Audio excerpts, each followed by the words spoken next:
Hey, folks, good evening. Welcome, welcome, wherever you are joining us from. We say welcome to you on this special edition of our program here, Liberia First on Judea Talk. Okay, tonight we're going to bring you or play you a very special edition of our program here. Actually, a repeat broadcast from October 31st, 2019, when we hosted as our special guest, Councillor Lafayette Gould, uh, on October 31st, 2019, at which time we discussed the missing billions from the Liberian coffers by the former Unity Party government led by President SIRLEAF and Joseph Yoman Boakai as vice president. Uh, you're gonna hear here a full detail, lots of information for your own understanding of this uh, issue of asset recovery, whether Boakai and team are in it for the betterment of the country or they are just witch hunting people. Okay, we're gonna play you this repeat, and then in the middle of the conversation here, we're gonna come on live to give you some analysis and what have you. All right, so don't go away. This is a very informative information for you, for your decision making, for your understanding about this asset recovery team set up by Joseph Yoman Boakai and the executive mansion. Okay, uh, I know some of you will say, "Oh, Mr. Gilman is playing a repeat," but you need it for the information. Okay, so don't go nowhere. Invite someone and be my guest. Okay, this is for all of us. Uh, uh, uh, Information for decision making purposes. Okay, so be my guest and let's do this.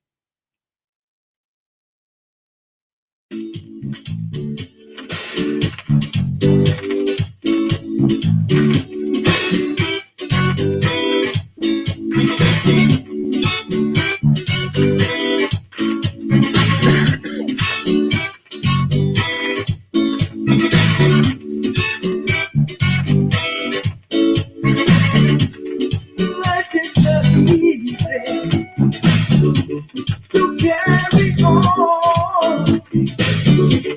I know you've been trying so very hard, but you got to be strong if you want to survive. Oh, well, folks, so we apologize greatly for that abrupt break in our broadcast. But we are up and running, back up here. We are just the same. We are all just the same. One life. Sometimes it gets hard for you.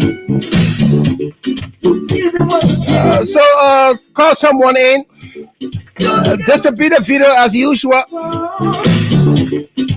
Momentarily, we will link up once more with our guests. Keep on trying.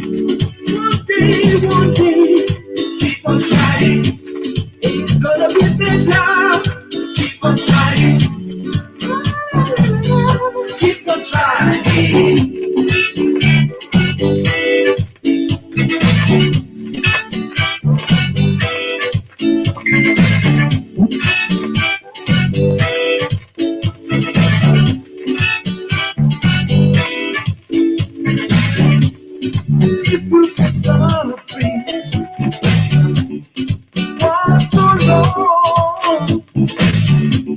And there's nowhere to turn.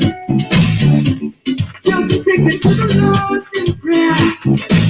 He will be on the side, and he's never gonna fall.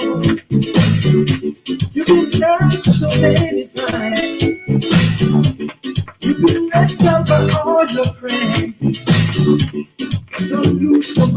Tatus Williams Sr., welcome. He says, salutations, sir. Rebecca Sayer, Eric Puppet Brown, McCavan Lever Madison, Nessa Jordan, Mr. Jimmy Eastman, Jerry Say. Keep on trying. Keep on trying. Don't give up. Keep on trying. Keep on trying. No matter how. Jesus is coming soon. Beware, Prince. Nestor Jordan, welcome back. Again, we apologize greatly for that break in our broadcast. That was due to somebody calling us back to back on the messenger on the global stage here.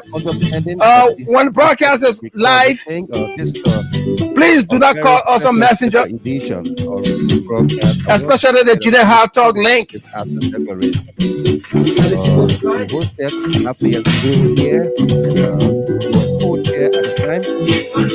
And of course, you're going to hear details about billions and billions of this money, and we want that to also retreat. And again, in the middle of the program, we'll come back here to don't go nowhere, okay? Every day I pray to my God for financial breakthrough. Jatu Rachel to Patrick Kayosia, Emmanuel JJ, welcome back. For my marriage, every day I pray to my God for total healing. Elijah Weltier, Prosper Kochi, Tijani Williams, welcome back. Stella Jackson. By your stripes, I am healed. If I could speak your word, it would surely come to pass in my life. Ooh, ooh, ooh, ooh. La la la la. Ooh, ooh, ooh. La la la la.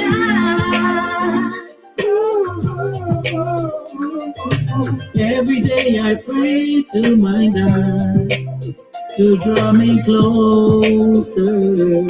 Yeah. This world is full of ups and downs. No one knows tomorrow. So I put my life in the hands of the one who holds tomorrow. Yeah. He promised to supply my needs, and I believe it. Joy, favor, wisdom, success. I claim it, I claim it, yes I claim it. I claim it, I claim it, yes I claim it. Oh Lord, I claim it. Oh Lord, I claim it. Happy birthday, Chris Mumford, My family, Leona Kofa, freedom, and all of you celebrating your birthdays. Claim it. I claim it, I claim it, yes I claim it. Aliu Kamara, The everlasting Jackie Washington, I claim it. John Mawo. The everlasting peace is the one I know. I claim it. As a matter of fact, yesterday was our guest's birthday, Claim it. Lafayette Gould Sr. Happy birthday, sir. Belated birthday.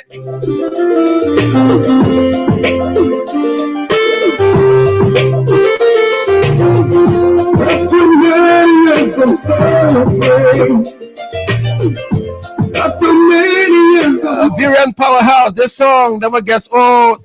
all that we can say, Doris Copper, what do you say to that? we can say, Lord, Where the Brian, welcome. we need you, Lord, all that we can say, we would have Hero land, Liberia, make us smile.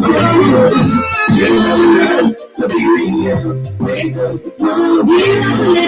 Hero land, Liberia, make us smile. Hero land, Liberia. George Toto. Wilton Carter, welcome.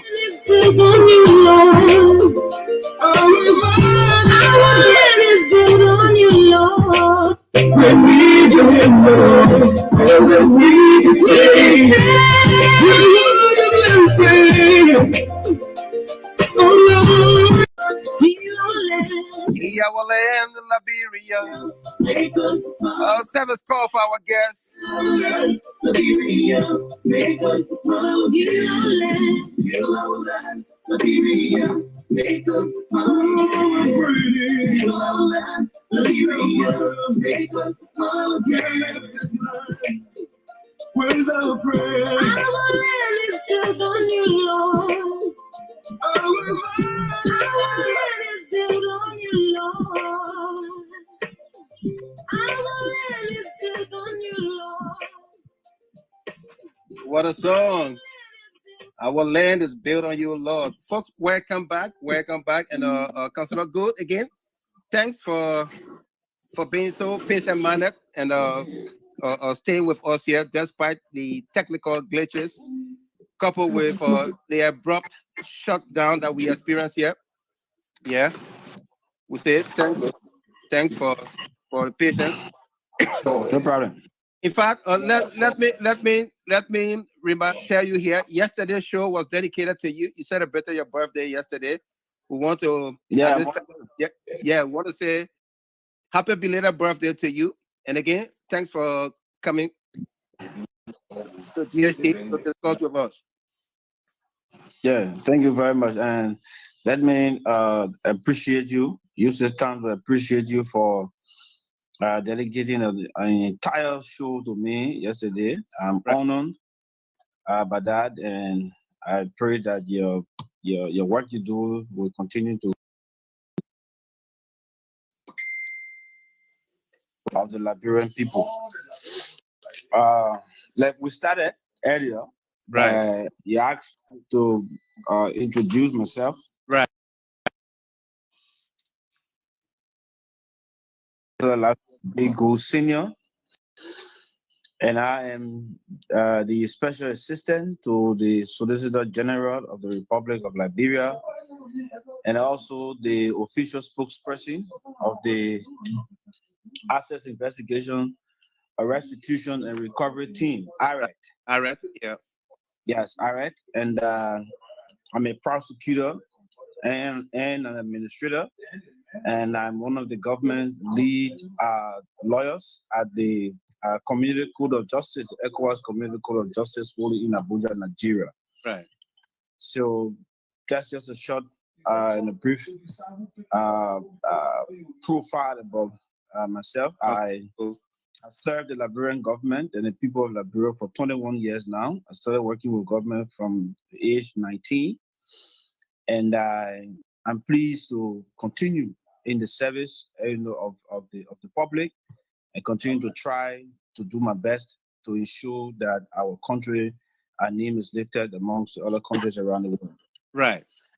The assets recovery, the assets investigation and recovery team, ARET, by short, was established after the appointment of Councillor Seaman Sereno Sifas as Liberia's Solicitor General. He brought a new model into the prosecution, a model of recovery. Like in the past, we were basically behind people, punishing them, indicting them, arresting them, and the government was not getting anything out of some of the convictions that we got. In fact, some of the convictions that we got still lingering before the Supreme Court of Liberia on appeal. And so even some of those that we've gotten a full judgment in at the level of the court, right. Some of the defendants were on bail, they jumped bail, and they're nowhere to be found. They're all the country, they're all the building with Liberia. And so the government was not able to recover anything after spending a lot of money prosecuting these cases. On the basis of that, the Solicitor General, in his opinion, thought that the best thing to do is to bring a new model to the prosecution team and a model of recovery. And we investigate you as a person of interest. We find you culpable. We hold you as a defendant, and then we indict you. And we give you an opportunity. In fact, even before we proceed to indictment, after investigating you and finding you criminally culpable of committing whatever offense you've done, then we now proceed with what we call an exit conference, and to provide you, give you the evidence, and say, well, this is the case we have against you. Right. You can now, make a choice. And on the basis of that, then we can now proceed to ensuring that we can have some kind of a settlement, so that, because some people want to protect their character. Some of them may have misused some of the money. In ways that just didn't seem to be the right way, and they realize that they know that they've done wrong to the people of Liberia. Right. And instead of allowing the government spend a lot of money to go, die and go prosecute, them and all of that, they decide to just come and make restitutional plan. So on the basis of that, we proceed. And looking at the gravity, looking at the amount involved, we'll proceed with an indictment against you. We will serve you with an indictment. You now have the choice to go before the judge, into the judge's chamber. Right. It's all open. You have conferences, and then you can confess to the judgment, and then we come up with a restitution plan.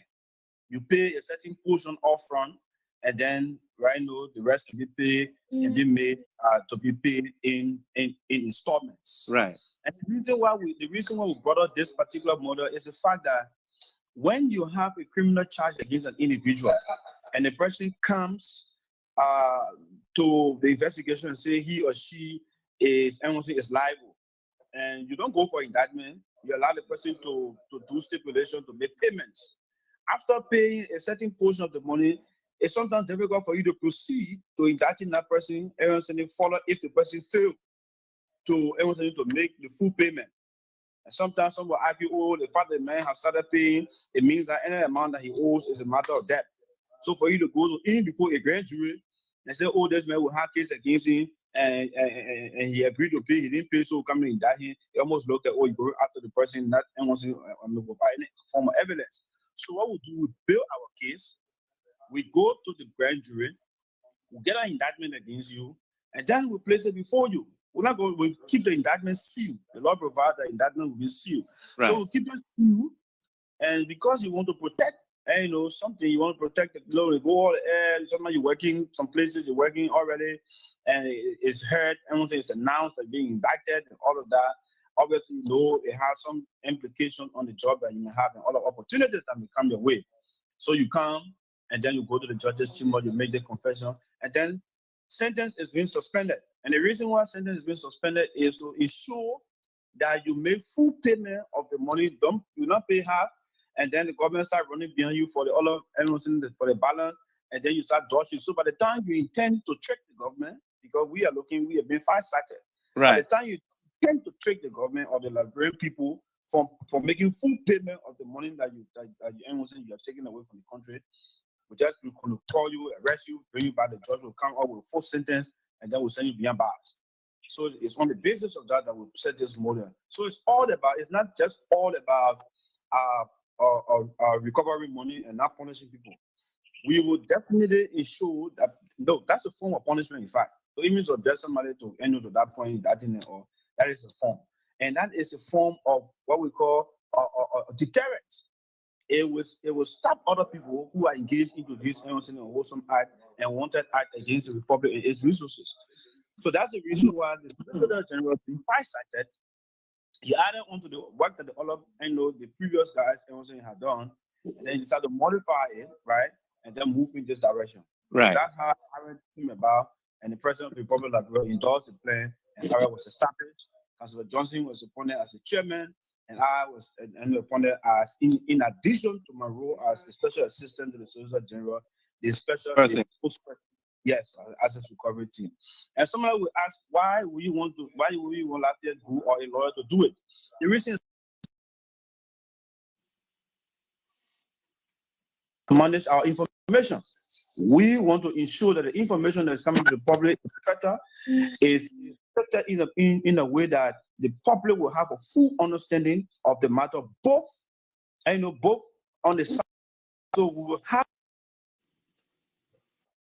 to ensure that we give the public the kind of information that is needed, so that the public can have a full appreciation of the entire process. And you need somebody who understands the criminal justice system well to ensure that the message of the message of the government, of the people of Liberia, is propagated properly. So that's why we have a lawyer serving in that position, and I'm the person. Thank you very much, Councillor Gould. Folks, if you are just joining us here, this is the program Liberia First on Judea Hard Talk. Tonight we have as our guest Councillor Lafayette B. Gould Sr. He is the spokesperson for the Asset Recovery Team, and we are discussing. He's going to let us know here what is the amount that we are going after here. Your team is going after here. What is the amount? How did you arrive at $4.6 billion? No, thank you very much. Our work comprises of different kind of reports, right? You have reports coming from the General Auditing Commission. You have reports coming from the Anti-Corruption Commission. You have reports coming from special presidential committees, task force, and then you have whistleblowers. So when you put all of even the almost 250 other reports from the GSC, you put all of the amount together that we consider unaccounted for. Councillor Gould, we're getting a little bit of feedback from behind you there. Are there folks out there talking? Please, can you control that? Yeah. Okay, let me handle that. Okay. Dad. Let me just handle that quick. Can I go handle it? Yeah. Do that. Okay. So, folks, the lines will open up the lines shortly. If you want to be part of the conversation, please call our back room at 774-220-4000. We've been posting the numbers. Use the access code 645-551#. Only WhatsApp line is 313-957-9702. The direct line is also 313-957-9702. Thank you. Yeah, Councillor Gould, go ahead. Yeah, thank you. So we have various types of reports that I just named: LACC, GAC, Special and Presidential Task Force, and then whistleblowers coming in with information for yes. So when you put all of these reports together, almost 250 reports, and you calculate the amount involved, when you put together all of the reports coming from whistleblowers, when you add on ones coming from the LACC, because even though the LACC is the institution that deals with the investigation of cases too, right? They also have other cases that don't necessarily come from the GSC. When you put all together, and you come to an estimated amount of what we call, and what we then said it was 4.6 billion. Right. But let me tell you something. Our investigation, as it is in process, have to the extent that we've gone, we may even exceed. We may even come out to tell you that look, will be raised that amount that could even be up to 6-7 billion United States dollars. When you look at assets, not only the amount, right, but when you look at assets that individuals and institutions that we consider as persons and institutions of interest, when you look at the assets they own, they accumulated between the period that we're talking about, 10 years period up to now, and you add up, that's what brings you to the amount. It's not cash in the bank. It's not just money stolen. You talk about equipments and all that was stolen. The value of equipments that were stolen. The value, the money that was stolen. Right? The assets. Right? The assets that those individuals have accumulated over the period of time that we're talking about. Accumulate all. That's how it came up to this amount. Folks will argue, say, he did not audit the SIRLEAF government. The George Weah government did not audit the SIRLEAF government. How you came up with this? Thank you very much. The SIRLEAF government audited itself. The SIRLEAF government, all of the audit reports are coming up. And that report that the administration of President Weah had conducted. No, it's over 250 reports. You know, it cannot be this administration. There's just few of those reports that were concluded in 2018. Just few of them. The rest of the reports were done between 2010, 11, 12, and so. So yes, you will say that this government has yet to audit the Ellen Johnson SIRLEAF government as a government, but the Ellen Johnson SIRLEAF government already had in place audits going on, and these audits that we accumulating. So were these audits concluded? They were yes. Conclusive. Yeah, conclusive audit where the auditees were confronted, administration were confronted, and they were responded to the audits. And on the basis of that, the Auditor General came up with an opinion that with all of the responses that were made, everything that was done against those audit reports, there is a certain amount of money that is still yet to be accounted for. And so you add up all of those amounts in those reports that are yet to be accounted for, you come up with some. Were those audits done by the GSC, the General Auditing Commission? Yes, did we have an external auditor like in the case of the National Bank, Central Bank? I know KPMG from Ghana. It's an American-based company, but they're based in Ghana as well. Always do their year-end audits. Did we have any of those with any of the government agencies that an external auditor besides GSC to look into the books? Now, the reason why the CBL may have been audited by CGMG is because prior to the act creating the CBL, it created that particular, yes. To have an external audit. Thank you. So, but for all other ministry agencies, the GSC. The GSC.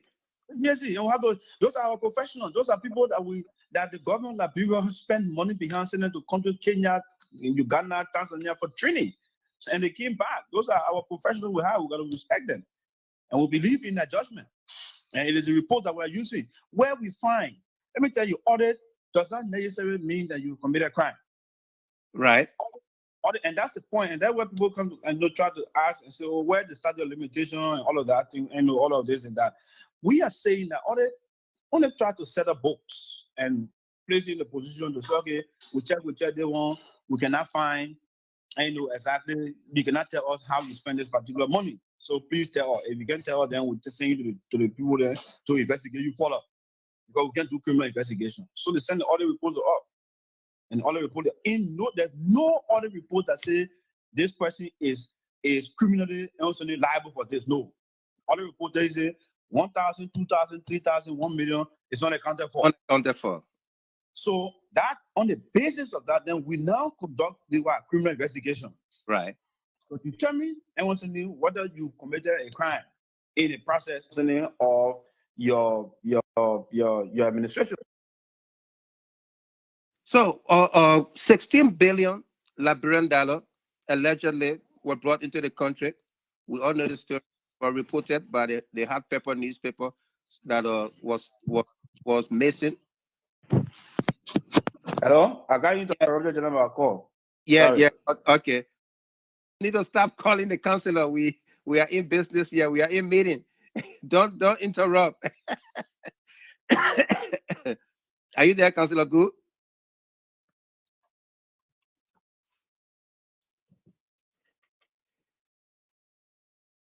Councillor Gu, are you there? If you are just joining us here, we are in a conversation with the spokesperson for the 4.6 billion asset, 4.6 Lafayette B. Gould Senior. We just lost him there. We'll try to reconnect with him. But so far it's getting very, very interesting. We had a technical glitch earlier on, like almost 30, 25 minutes ago. We had to go off the air and come back. So stay with us. Don't go away. We're going to bring him right back here. But join our back room is getting crowded. There are folks lining up in there, and we'll bring you in the order you came in. Each person will be allowed one question, 1 minute per question, so that we can have everybody. We're not going to stay here all through the night with the man. He has to, he having time difference or problem as well. So he's not in Liberia where he's used to the time right now. According to his human body watch, it's after 12 o'clock to him there. We stay into 8 o'clock. All right. So please, we have to observe time here when we open the lines for you. All right. Please. Wilson Bali, welcome there. Simon Weezer, welcome, bro. Sacodino, welcome back. Let's try to get back our counselor, Lafayette Gould, back in here. And all of you, you cannot call Jada Hard Talk on Messenger when we have a live broadcast going on. Please do not call us on Messenger when we have a live broadcast going on. All right, James Zodua, welcome to you. Stanley Grimes, Bible Freeman. We are trying to relink up with Ivan Smith. Welcome there with Councilor Gould again. All right. Yeah, I just told everybody not to call you. I hope they heard me. Yeah. No, Yeah. okay. Yeah, the question I was trying to put to you here is on August the 2nd, that was when this pronouncement was made by Arthur Johnson, Councillor Arthur Johnson, that the asset recovery team was going after persons of interest for 4.6 billion United States dollars. September 2018, we had a problem announced by Hot Pepper newspaper. 16 billion Liberian dollars got missing, and people got into the streets protesting for 16 billion Liberian dollars, 104, 106 million US dollars. You're talking about 4.6 billion United States dollars. Have you had any outrage from any corner, any sector of our economy, our population, any concerns raised? Have you heard anybody talking, or people take this for a joke? Well, look, let me tell you, Liberia is is a unique country. You have to understand our people. And the reason why the people would think, to think the way they thought when we started this whole process was because the way we behaved in the past. In the past, there was a lot of lip service to everything that we were doing. There was the issue of Liberian news. It's the 7 days news, 9 days news, and they put the jail up a joke, and there was nothing, and no messing. So that's the reason why when we started this whole process, people saw it like probably a 1 week process, a 2 week process, and at the end of the day, we go all on the table. We're done. Right. But the extent that we've gone, they now getting to know that we are serious. We are serious about this process. The 16 billion that you're talking about, the trial is ongoing. The trial was on. The 5 persons were indicted. They were sent they were before court. Just to the extent that we're taking evidence when the judge recused himself. The trial will continue this November term. Of course, there'll be a new judge that'll be assigned at the court to ensure that the trial goes on. So that 16 billion issue is already ongoing. Somebody talked about the $25 million. And mind you, these things happened before IRA was established. That's the first thing you understand. IRA was established in 2019, and all of those events you're talking about occurred in 2018. Right. And those events that occurred were not assigned to IRA at the time, when IRA was established. You understand that the $25 million case was sent to the LACC for investigation, for follow investigation. And so the LACC is about to conclude its investigation to file its findings to the president. From there, will not proceed to take the necessary action in respect of the $25 million. Right. Because you follow the report, the $25 million, everybody follow the report. You can see that a lot of things done in the $25 million process. And there's no way that somebody can to change. And when you want to look for market does not exist.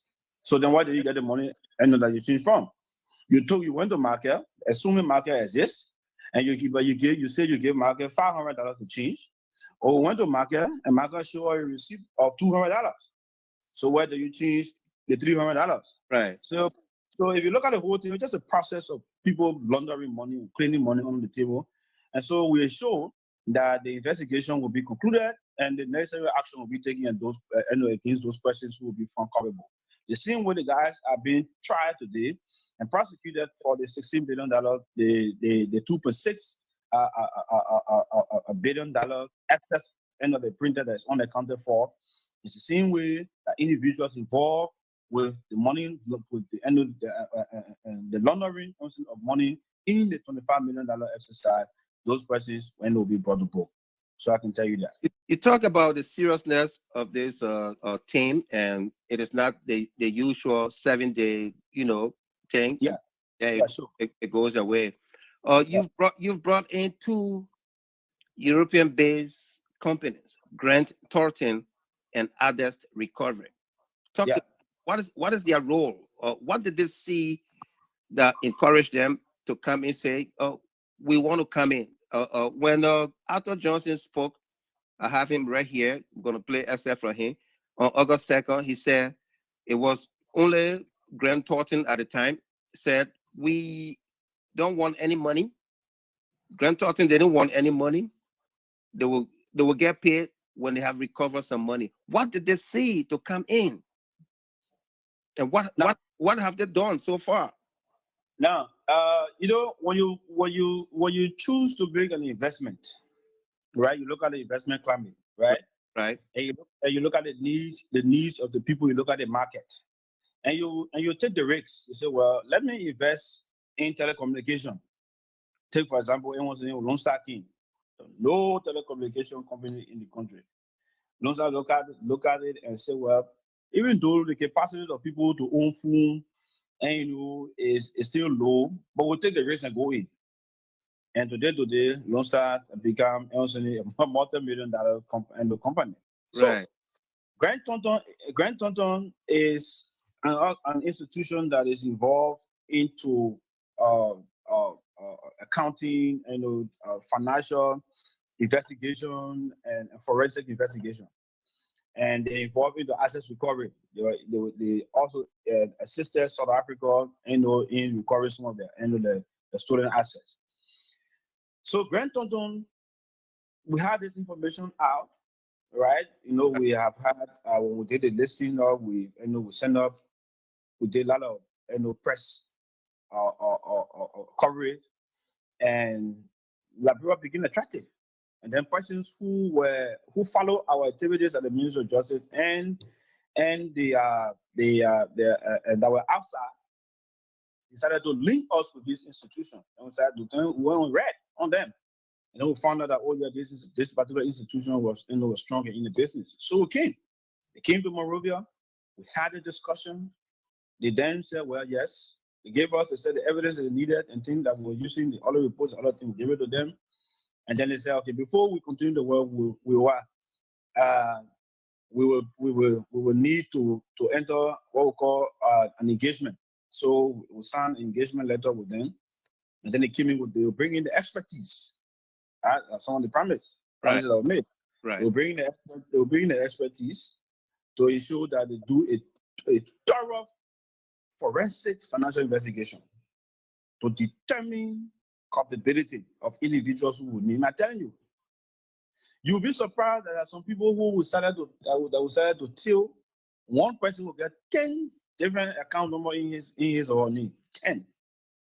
One person. So Grant Thornton came in and we said, well, we're a country, we don't have money. They said, well, no problem. Our institution normally pre-finances our work. And then whatever recovery we make, we take out our expenses, and then we shared using the net and recovery in percentage because we got to get first profit making. Right. So it's fun. The money is outside, right? We know that some of the money is there. We may not get all, but we know we're going to get some of the money. If we sit down, we don't get it. We don't have the capacity to go for it. We cannot play law outside the country. We still got to hire somebody. So if you come in with this NOC offer, we'll serve as a country. And so that's how we went through the negotiation with Grant Thornton. And then we accepted, we signed an agreement for them to proceed. Now, Grant Thornton is like a trust company for Liberia, something like where they will act on our behalf in the recovery process. Right. Because the recovery process of Nigeria has not really worked for the people of Nigeria. Why? Because the monies were frozen in England, in Switzerland, and other areas. It had not been returned to Nigeria. In this case of Grant Thornton is going to sue. They're going to initiate on behalf of the government of Liberia. What's the name? Assets to recover any assets. I'm sorry, to recover any assets that we find right to fall within our ambit, the ambit of ARET. Right. So they will now go in like representing the Republic of Liberia on behalf of the Republic of Liberia. They will be moving in. Then Adesse's Advisory. Adesse's Advisory is a group that is responsible for investigation. We just gave the name to Adesse's Advisory or Michael Gilman. Simple.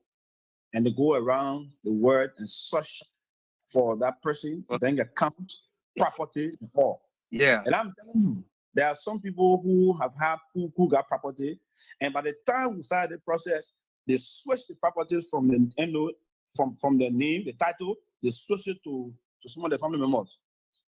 So you can see that there is something that they're covering. When the process started, the property was in Michael Clement name. By 1-2 weeks in the process, when they start seeing where people coming down, investigators coming down, moving from place to place working, you switch it now to John Brown, who is your brother. Right. We have all the information, and so that's the truth. So that's how Adesse's Advisory and Grant Thornton are working along with us. Then we needed a legal team to proceed outside the country and legality in working with these guys. And that's how we came to the United States of America to speak with Johnny Morris.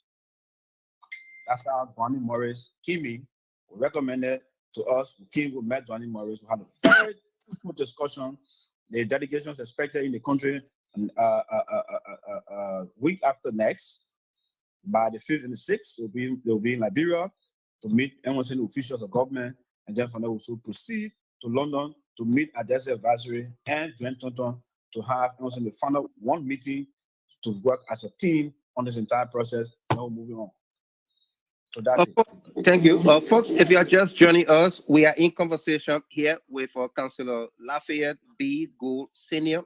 He is the spokesperson for the asset recovery team in Liberia, the team that is going after 4.6 billion United States dollars, reportedly vanished, disappeared, whatever, in assets, in cash, in kinds, whatever, out of our country.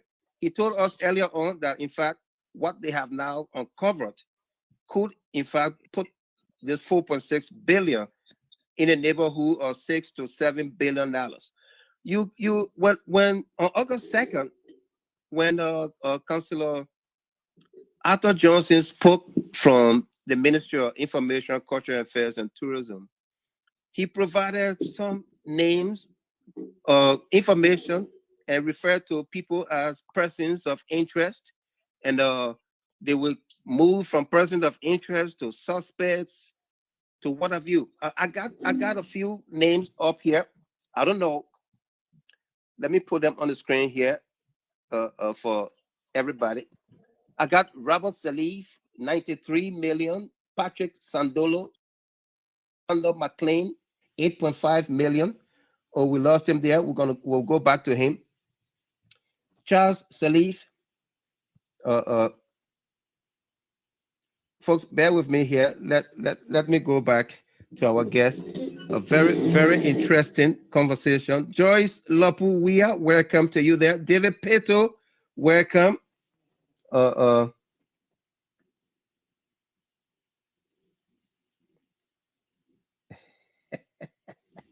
Musu's son, Courage. Courage, what you said? Your witch hunt will caught up with your witch hunt will catch up with your who witch hunting somebody? Let's try to bring back our guest, Lafayette Gould. Interesting conversation here going on. It's no witch hunt. If you missed the first part of this, in which he explained how they arrive at the 4.6. You want to see the earlier part of this broadcast before you consider a witch hunt. He explained to us that the information that they are using to go after people are reports, audited reports, or conclusive audited reports by the SIRLEAF government. So I would call it witch hunt because they were sitting there in file number 13, like I always told you here, and then they went and pick it up and say, oh, they try to hide these files from us. Let's go through them. And then they saw all of those.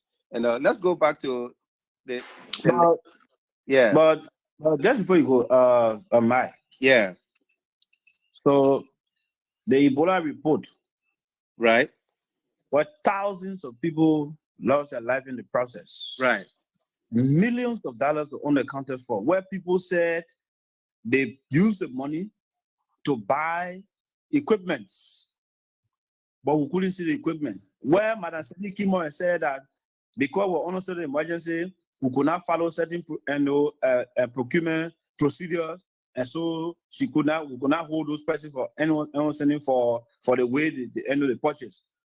But we were not particular about the procedure because we know that on a state of emergency, there are a lot of things that happen, there are a lot of rules that are banned.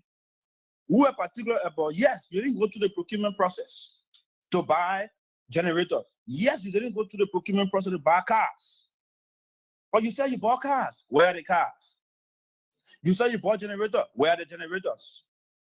I said emergency care that one. right. Is that wage home when we take that report now, sent 2014, 2016, that report came up, and we take it now to go through it? Is that wage home? Is that what somebody want to tell me or tell his or her fellow Liberians that we wish hunting? I work in the government myself. So who am I wage hunting when I was working at the Ministry of Justice the same way that I'm working there now? So who am I wage hunting? Did I come from different planet? Talking about working in the government, Councillor Frank Musa Dean is current Justice Minister. Your team wrote him to justify some monies that he was paid during the SIRLEAF term. Have that been certified? Yes, to the extent to which we wrote him, yes, he are giving us information to that effect. We are conducting investigation into the domestic debt process at the Ministry of Finance. We found out that there were double payments and parallel payments, right? Right. And so on the basis of that, there were lists of people that the Ministry of Finance said that they pay. And Councillor Musa Dean name appeared on this listing. So when I wrote Councillor Musa Dean to say, please confirm whether you receive money from the government Liberia for any service that you render. Right. And a lot of people took a lot of contact and caused noise all over the place. At the end of the day, he provided us the information that yes, during the Judy Bryan and regime, I gave a legal to the government Liberia. And when President SIRLEAF came to power, they negotiated and they paid me a certain amount of money. So yes, I can confirm that particular transaction. That was all. Right. That was all. And let me tell you something. We cannot fight corruption with courtesy. Because an attempt to fight corruption with courtesy, we will not win. And so that's why we're going to be ruthless. We're going to be robust. Anybody, even to the extent that we find out that any member of us on the team, any member of us on ARET, that will find out that it's in some connection with some thing to undermine the process, you're gone. And for even trying to conspire, we'll indict you, we'll prosecute you. so that they're still going. So you can be minister, you can be who. Once you fall with him about dragging it, the president has said to us, go and do your job. Anybody. And that's what Anybody. We have the Solicitor General, as well as your chairman on the team, Johnson, said there is a political will. Yes, we have it. Yeah, So what is that political will for the average man on the street? What does that mean? Have the president's support. The president is serious about the fight of corruption. The president has given us all authority. The president has no interference in our work, and all of his ministers are aware that people attempt to interfere with him. Yeah. People say this president is corrupt. How can he prosecute corruption? Well, I don't know. I mean, let me tell you something. One time somebody said it's like somebody saying that Mr. Michael Gideon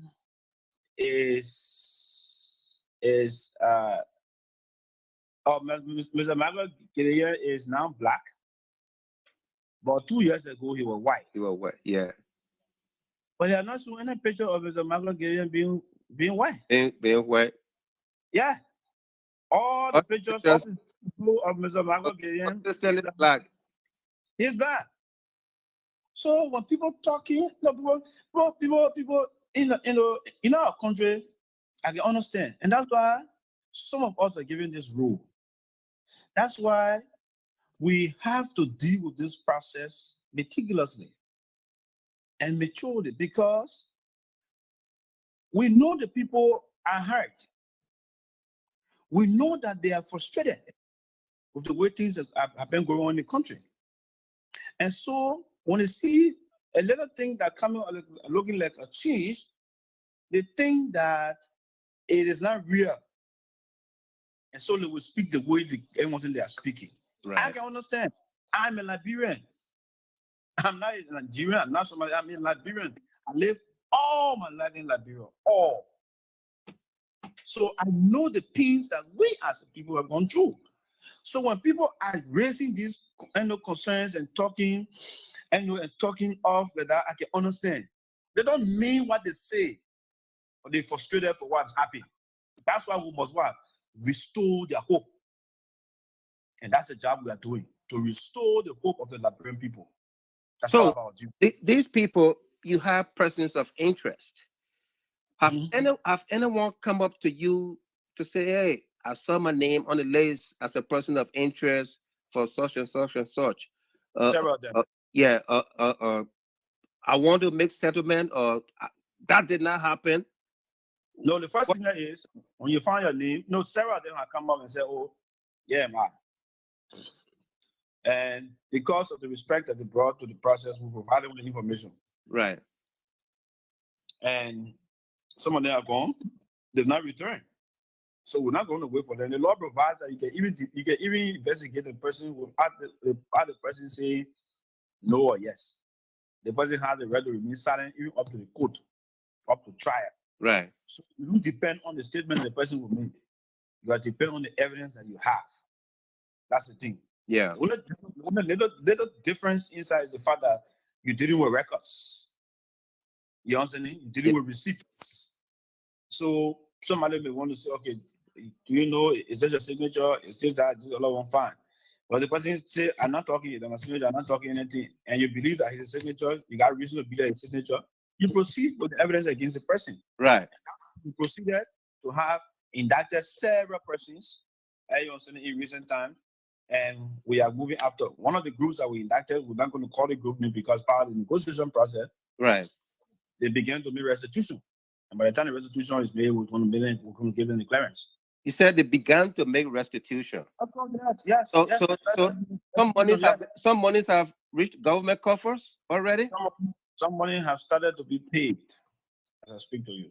Like how much? Now I will give you the amount, but we'll make a full report. We'll make a full report at particular. No, we report to the public by stages. We report to the public that we indicted up to 16 group of persons. And we report to the public that some money have been remitted to the government covers. Right. And at the time when it accumulates, we then report to the public how much we have been able to recover. Have anybody elevated from a person of interest to suspect? Of course, in fact, not suspect but defendant, because you're indicted. Okay. Yeah, so from person of interest to suspect, then now defendant. Now defendant. Yeah, so you're not defendant. Any of the defendants have come up to try to make restitution? But that's what I just said to you. A group of persons have already started the process. Right. Let's make that clear. Yeah. So we'll report to the public, stage for stage. For now, we have served 2 of the indictments. There are others that are still negotiating. We're trying to serve the other indictments on them, and then we'll proceed from there. We are also preparing for the $16 billion trial, which will start the November term of court. Right. And we also engage with continuing investigation in the domestic debt process and other major cases that we have before us. Talking about domestic debt. Talking about domestic debt. Yeah. Does that include any businesses or individuals, companies, whatsoever, that owe taxes to the government? Does that include taxes owed to the government? Domestic? No. Government debt. No, that includes Mr. Gilman is in Philadelphia. He has a show that he runs. Right. And the government and it's quote unquote he did some work PRO for the government. And the government's supposed to pay him $100 US. Right. The government comes and says, "Look, we don't have $100 US. Our economy is stricken. So please, we'll give you $50, but we'll give you in $10. Yeah. You agree? You take the $50 in Liberian dollars. Yeah. And you go. But then the same transaction. Yeah. Another check is written for US dollar. For in your name for the same US dollar, $100. And the full amount. The full amount now. And somebody else takes an ID card and go to the bank as an agreement and gets a check. Wow. Those are some of the things that we're investigating. Wow. There are some cases where we're told that companies were in existence, they did work, the company nowhere to be found. So that's why that particular investigation is around $900 million United States dollars. $900 million. We're not saying the entire $900 million was instantly misapplied or stolen. No, there was some legitimate business says that received money in our process, but we're weeding out the sheep from among the goat. Right. By the time we take out the sheep, those are legitimate. They instantly established and they did work, and they were paid. We take them out. The ones that were not even in existence, they didn't do any work, but we saw payments for them. We're grabbing those ones. The ones that got double payment, you receive $100, $50 in a brand dollar, but then another check is waiting for you for $100. We go after the ones then. There are some cases where they do 3 checks and say, okay, they do 3 checks and say, okay, he did work for all three different transactions and we'll pay him.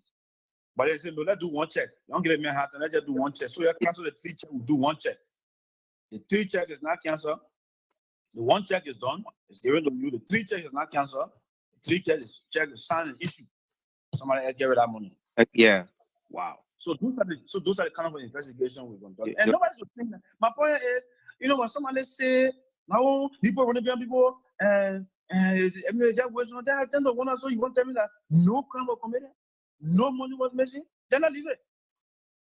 If you say nobody would engage into anything, then you that waste on. So nobody engage with anything, then we just leave it. They will all look at the country line and tear to pieces, and that's it. Is that why some people want to know? We will have the patience to work and to withstand the pains and still go on this struggle to make something happen. We will continue to fight this cause. Absolutely. Folks, if you are just joining us here, this is the program, Liberia First on Jide Hard Talk. Our guest on here tonight is Councillor Lafayette B. Gould Sr. He is the spokesperson for the Asset Recovery Team, Republic of Liberia, and we are discussing issues surrounding the $4.6 billion story that were made public to us on August the 2nd by Councillor Arthur Johnson, who's chairman of this committee. Councillor Gould, I know you told us here you don't want to call names because of whatever reasons, and we respect that. But this other one name here has been in the news, open. Talbot Yenswa. He was working for National Public Health Institute of Liberia, and he absconded the country before his resignation got to the president. There was a knee exit Republican issue for him, but he left before that even got to the airport or to the ports of entry or exit. You care to speak to that? Is he part of your investigation? Let me tell you something, Mike. Yeah. And the Thornton case, and it's one that is confusing. That's why we are doing internal investigation. How he left the country when there was a raid of the SA Republican issue, and somebody telling us that he left the country 30 minutes before they received the raid. How? Well, it doesn't make sense. It doesn't make sense that we received the raid, but 30 minutes after the making he left. What are you talking? We're talking about a government will have security forces, will have raid to be issue, and the men passing the airport, you don't make a call and network everything, and you tell us you receive the raid time, but 15 minutes time the man left. That crap. We're investigating. We got reason to believe that the man was in the country even up to the 21st. Because he attended the African Power Conference. Right. And if you attended that African Power Conference, we left the country on the 18th. Our team left on the 18th, the same day they say he left, to the same airport. They say he left on Air Cote d'Ivoire by 2:30. Air Cote d'Ivoire does not leave 2:30 in the first place. Air Cote d'Ivoire does not fly 2:30. I said they change the schedule on that day. I don't know them to be flying 2:30 because I've flown with Air Cote d'Ivoire several times. So you say 2:30, fine. But we got clear information that he was at the African Power Conference. We started, I think, with the 18th, 19th, 20th, 21st. It was on Monday. And then somebody wanted to believe that the man left. So we're on this side, and the investigation is going, everyone's is ongoing. The Solicitor General will be in town sooner, and he wants to ensure that he puts some other things in play. We're investigating. If we find out that there was a conspiracy to have Mr. Niswa or Councillor Niswa, my friend and brother, who in the SA Republican was issued against because he's the major player in the Ebola's report, and there's other reports saying that we have, and he left the country after we issued the raid, and somebody aided and abetted the process. That person will be brought. When was the raid knee exit Republican issued? It was issued on Friday. Friday of October. Yeah, the 18th. Friday the 18th. Yeah. Yeah, October 18th was, yeah. They say what issued 10 o'clock, right? Well, issued 10 o'clock, and the man left. The man left. They say issued 10 o'clock, but the man left 2:15. But issued 10. So no, we don't want to go into that into details, right? Right. I can tell you that Mr. Councillor Talbot Niswa should now have left the country because we have reason to believe that engaged into acts that are against the resources of the Republic of the country of Liberia, and he has to account for it before he leaves. And that's why we issued that raid. And he's aware that the Ebola report is up. On 2014, probably he thought that you were forgetting from 2014, 2016 the report came up. He's aware of that. And so what's your presence in America? What are you doing here? No, I told you that we came on the process to meet Donnie Morris. Right. Yeah, you, Other mentioned president. that, but it was just on the surface. And then You didn't go in depth with that. no, we're not. No, Donnie Morris is one of the largest law firms in the United States of America, based in New York. You can tell the name Donnie Morris. Right. Donnie Morris LLP. The head partner is Mario Wolf. Very specialized, institution thing. I mean, anybody in America here that Donnie Morris is behind you because you involved with assets on it. I mean, you're scary. You have to do something, and that's why the jurisdiction, because we don't have lawyers that practice in America like that. Right.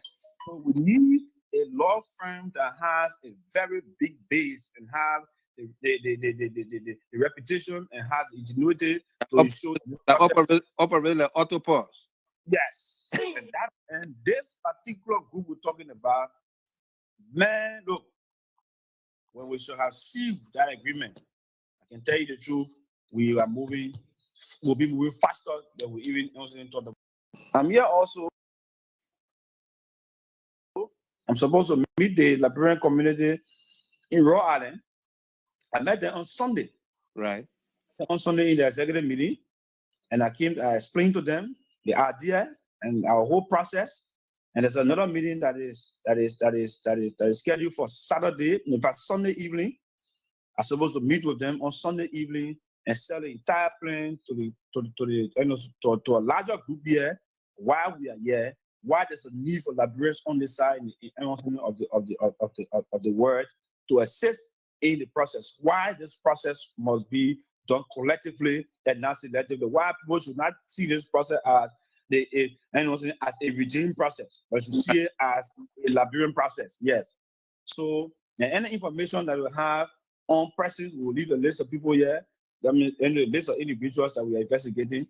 Have any information on those individuals, where assets are, how they accumulate assets between the period we're talking about, 10 years period.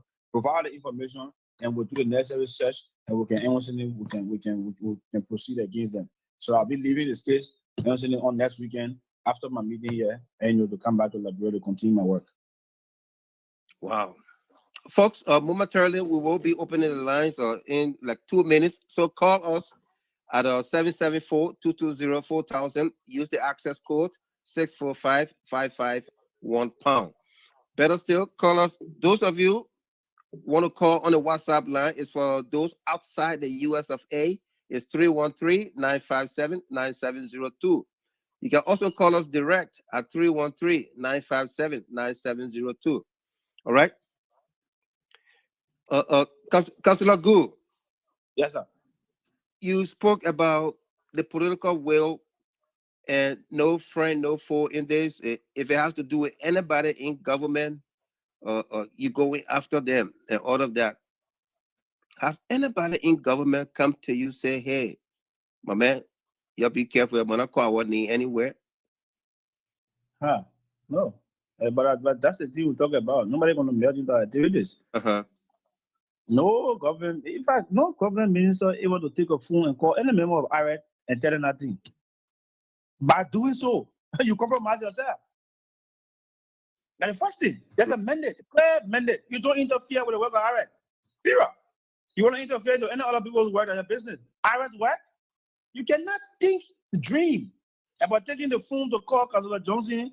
In fact, if you ever saw a call from the three numbers, from my number, Councilor Johnson number, and Councilor Silver's number, if you're not around, you keep yourself missed call, your heart must start beating right away.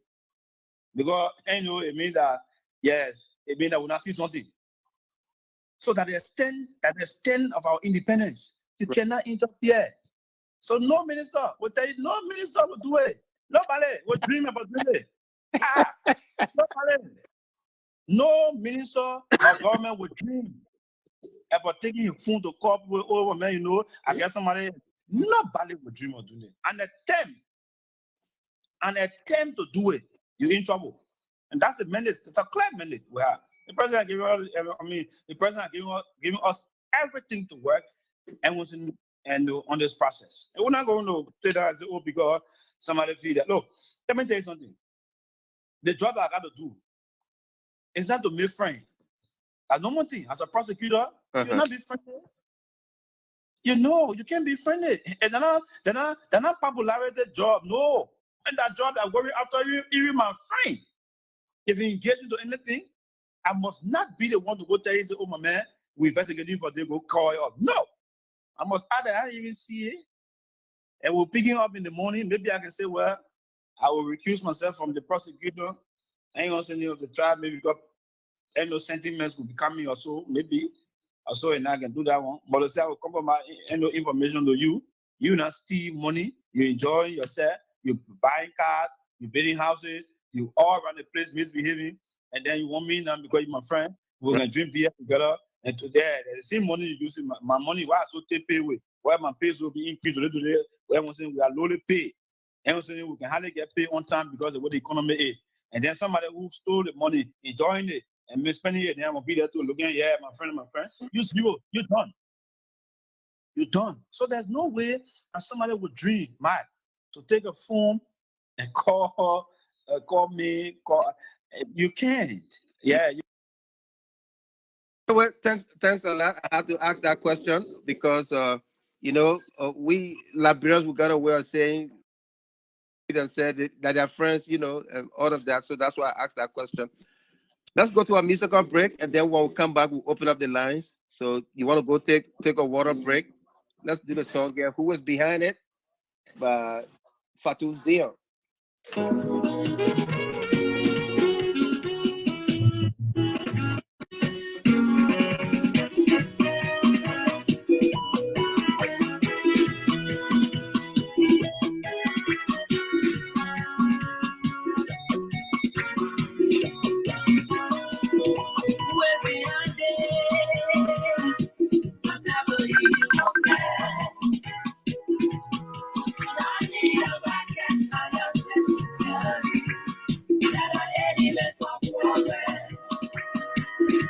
What's behind you?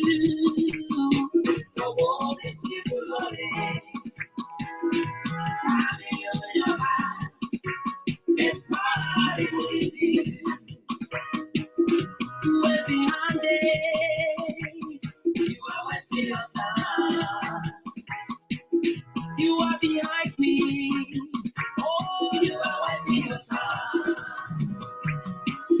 Once upon a time, I thought that I was nobody. But God turned to my life and made me who I am today. As a begin, I can obey my cause. So shall God be a can obey over your life. There are no problems too large or too small that we cannot talk together. As long as I play with you, I want to nothing with you forever. Oh, we can make it, we can make it, we can make it. Someone want to stop my blessings, someone want to stop my achievement. Don't even want me to wait it. Yeah, we can get in our places. Fighting for me, Lord, fighting for me, Lord, fighting for me, Lord. Fighting for me, Lord. Yeah, fight to fight against me, Lord. Who is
Helena Flummer.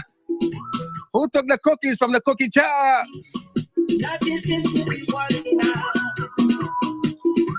But every breath that we breathe in, for giving us final now. So no one has the power to police me. No one has the power. No one has the power to police me. Happy birthday. The power to police me. No one has the power to police me. Chris Mumford. The power, man. Leona Kofa. Who is behind it? Comfort cry you from the mother's land. Welcome this morning. Vasoko, welcome to you. Asata Freeman. Who is behind you? Our lines are open. Call the back room at 774-220-4000. Use the access code 645-551#. You are behind me. Oh, you are with me. Better still call us direct and on the WhatsApp line.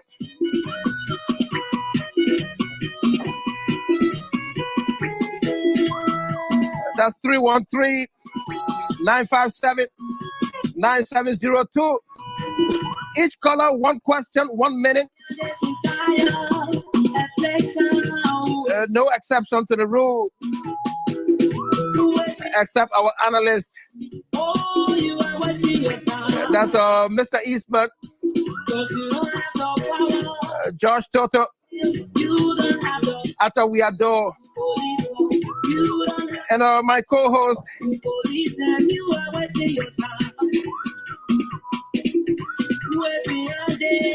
And our correspondents, they have open mic here.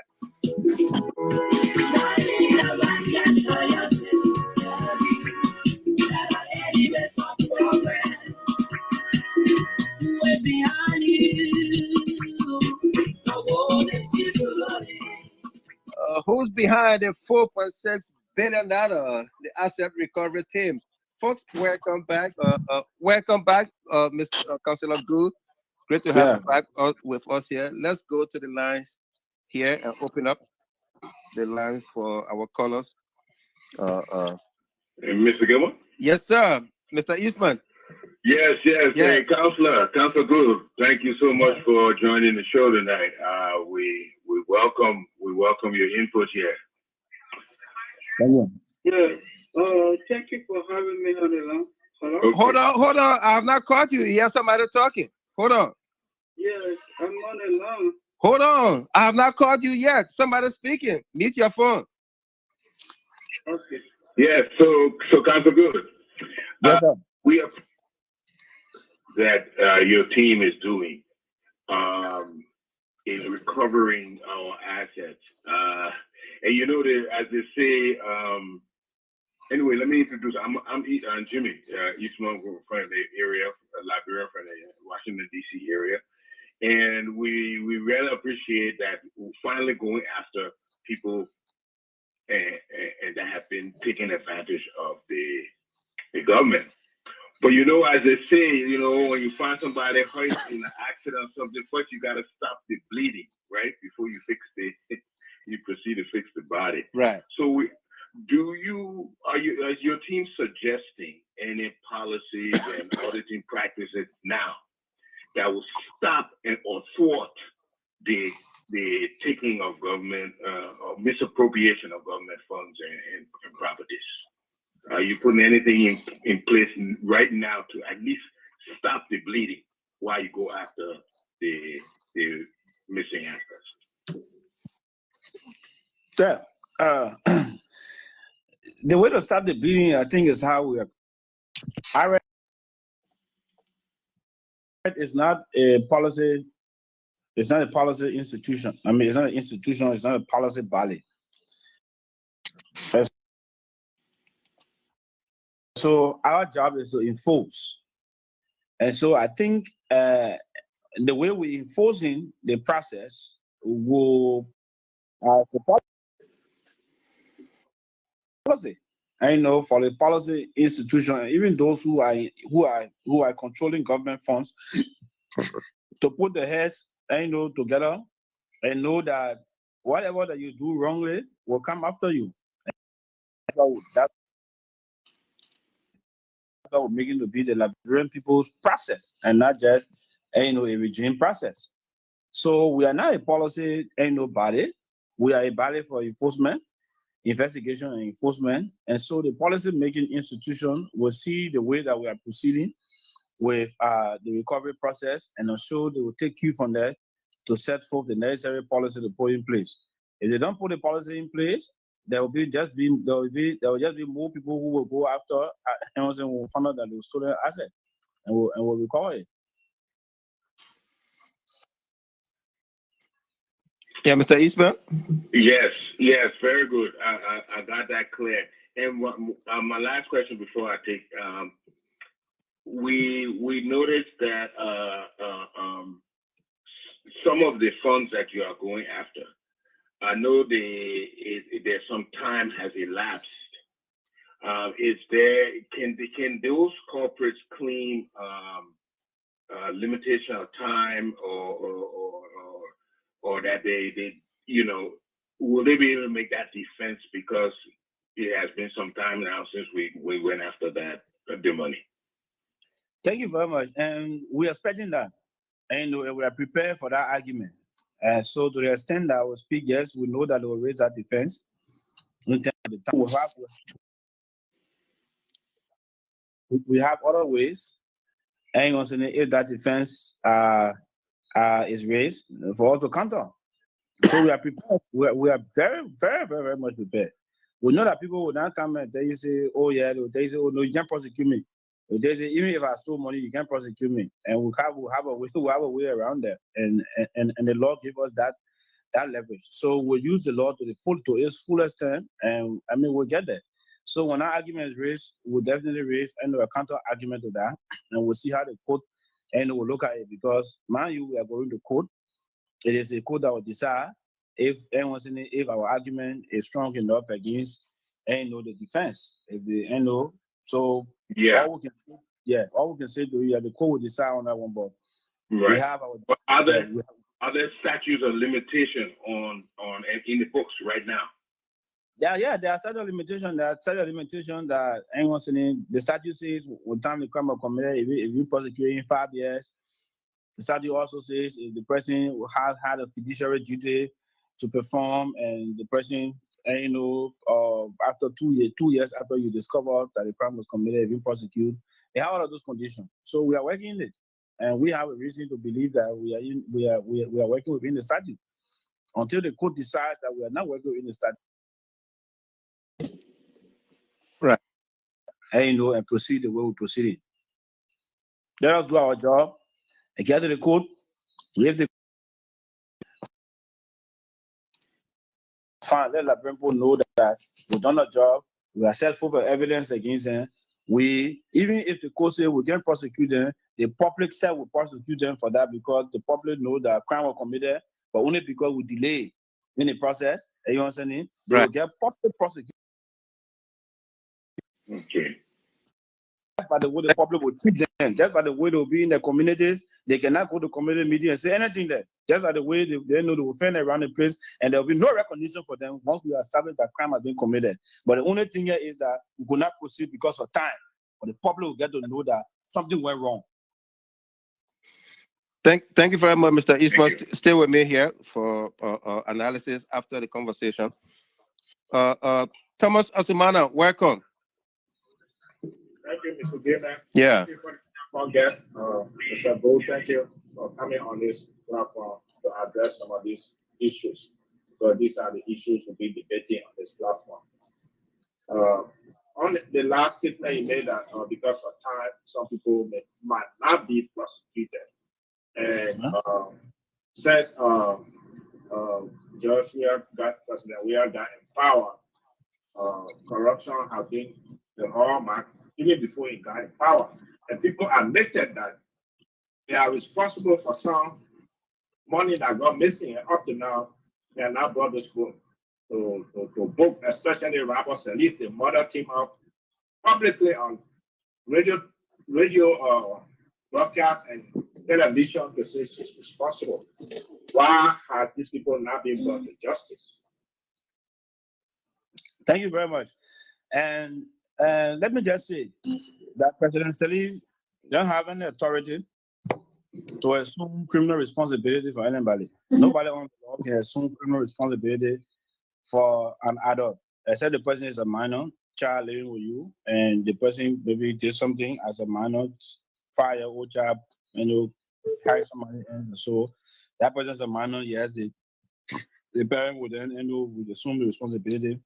In the case of Madam Sedi and her son, she cannot and any other person working on her at the time, she cannot assume criminal responsibility for any acts done by anybody while she was president. So all those things that she was saying, oh, I assume criminal responsibility, I take responsibility for the thing that happened there, that was just what she was saying. We will go through the report of Luca. We will establish, we will find out, we'll go through it to establish whether crime was committed in the process. And if crime was committed in the process, who all were engaged into the commission of the crime. We will find out that Rawa SIRLEAF, John SIRLEAF, Wakana SIRLEAF were engaged in the commission of crime at Nuka. He or she will be prosecuted. He or she will be prosecuted. Thank you very much, Thomas Ansumana. Roosevelt Tawan. Roosevelt Tawan. Yeah, welcome. Yeah, thank you, Mr. Gemma, and thank you for the time, and thank you for bringing the council on the show tonight. Right. Yeah. Yes, I got a few concerns and a few questions. I'm interested in one question to ask the council, more especially pertaining about the Ebola phone and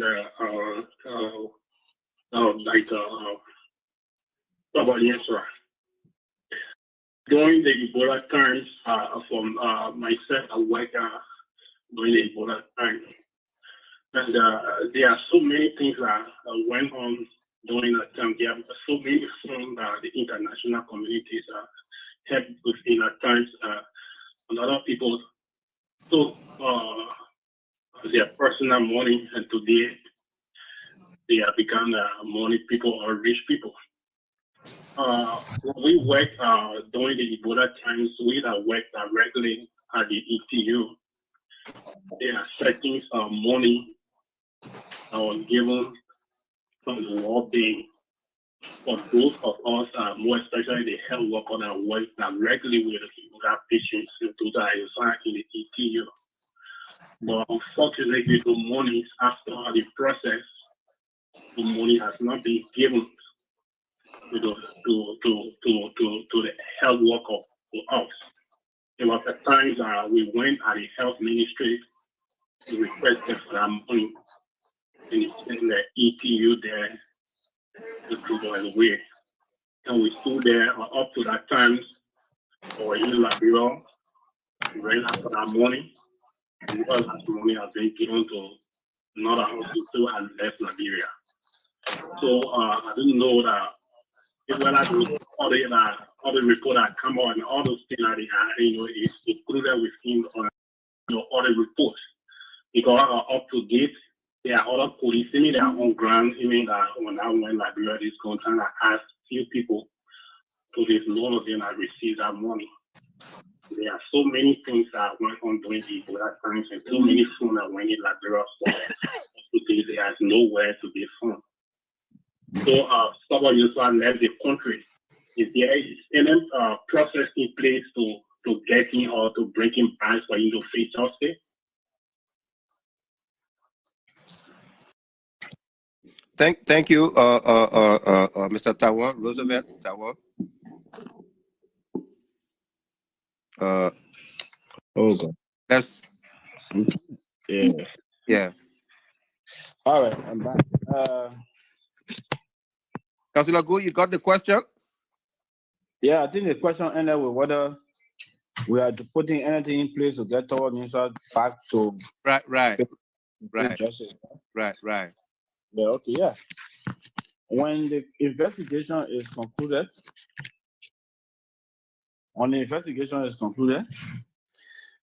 we'll use all of the legal instruments that we have.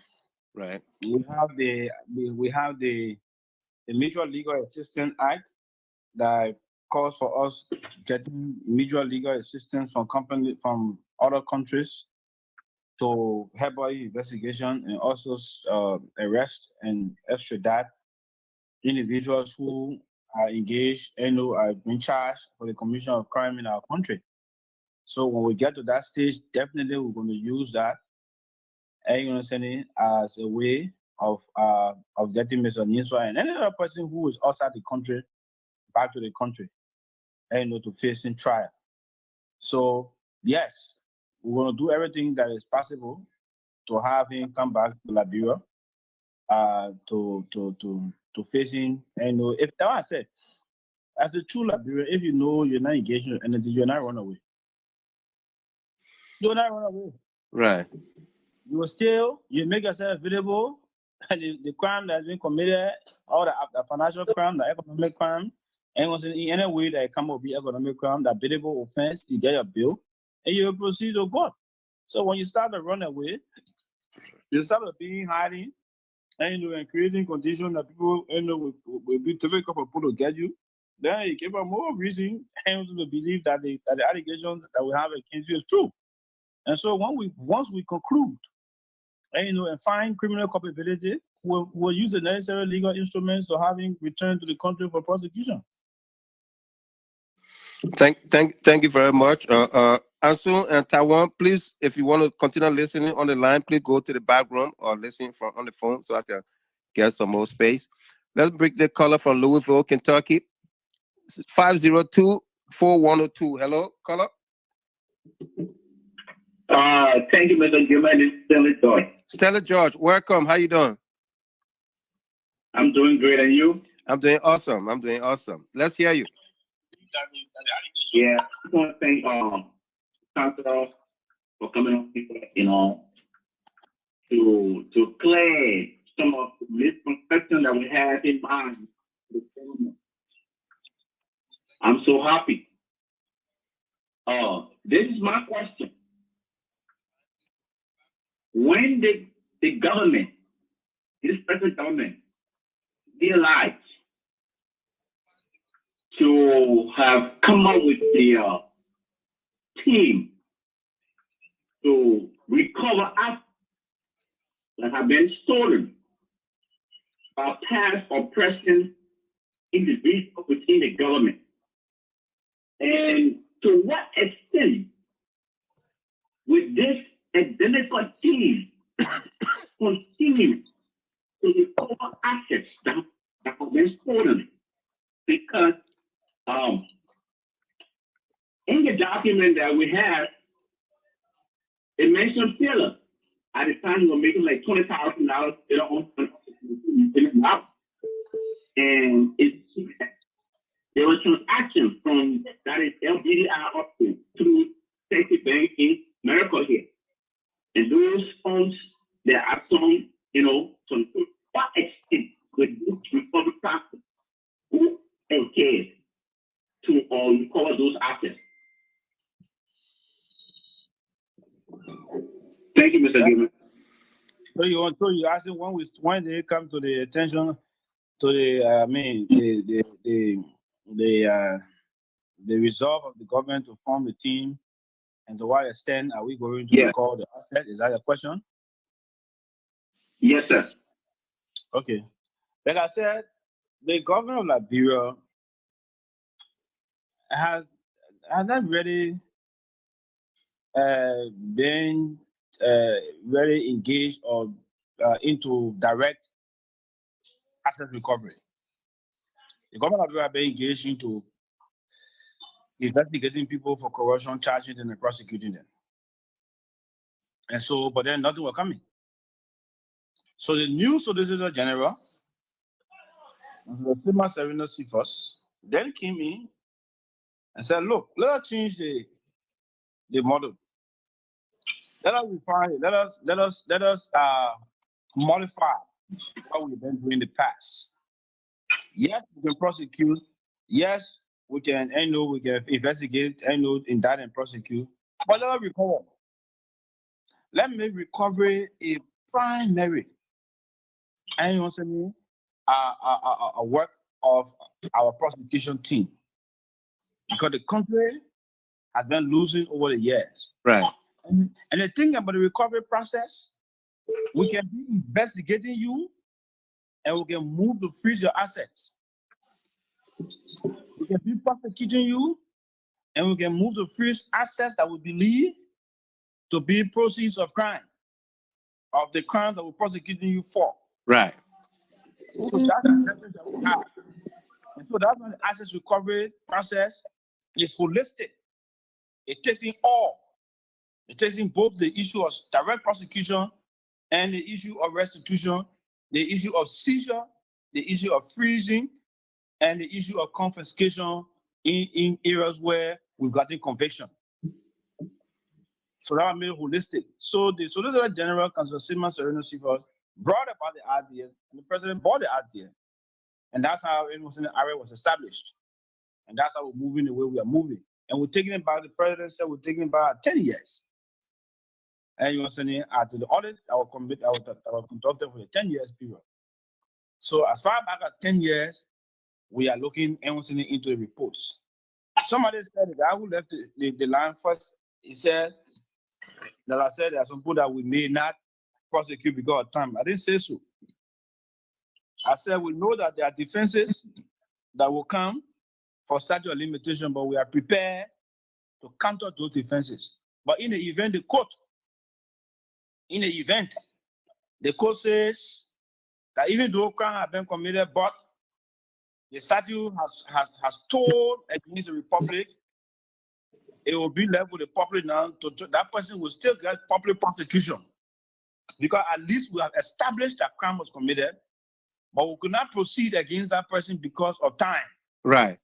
So it is the public now that will deal with that person, and the way the public will treat that person, he or she will know that way to steal is just not good. So at least we'll be vindicated that we've investigated, we've established that crime was being committed, but from the period of time that we investigated, we're just late in time to prosecute. You don't think somebody would say you probably are inciting or will be inciting the public against this person or these people who? No, let me tell you something. When we say you see public prosecution, it does not mean that people will run after you because on what basis that people won't catch you. No, it's just that, look, you get this man in your community who was seen as a philanthropic, but I cannot be established that a philanthropic is a criminal.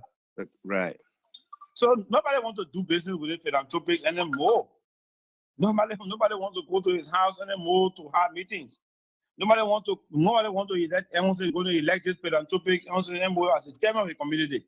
You know what I'm saying? Right. Nobody give me any kind of a leadership role. That's the way of place. So you're going to live in isolation, because the public has gotten to understand that you committed a crime.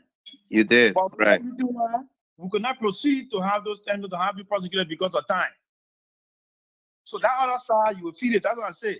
The investigation is going to be conducted, and we have a counter argument to the issue of statute of limitation. In the event the court says that our argument is not weighted enough, to allow us to proceed with the merits of the case, we have no option.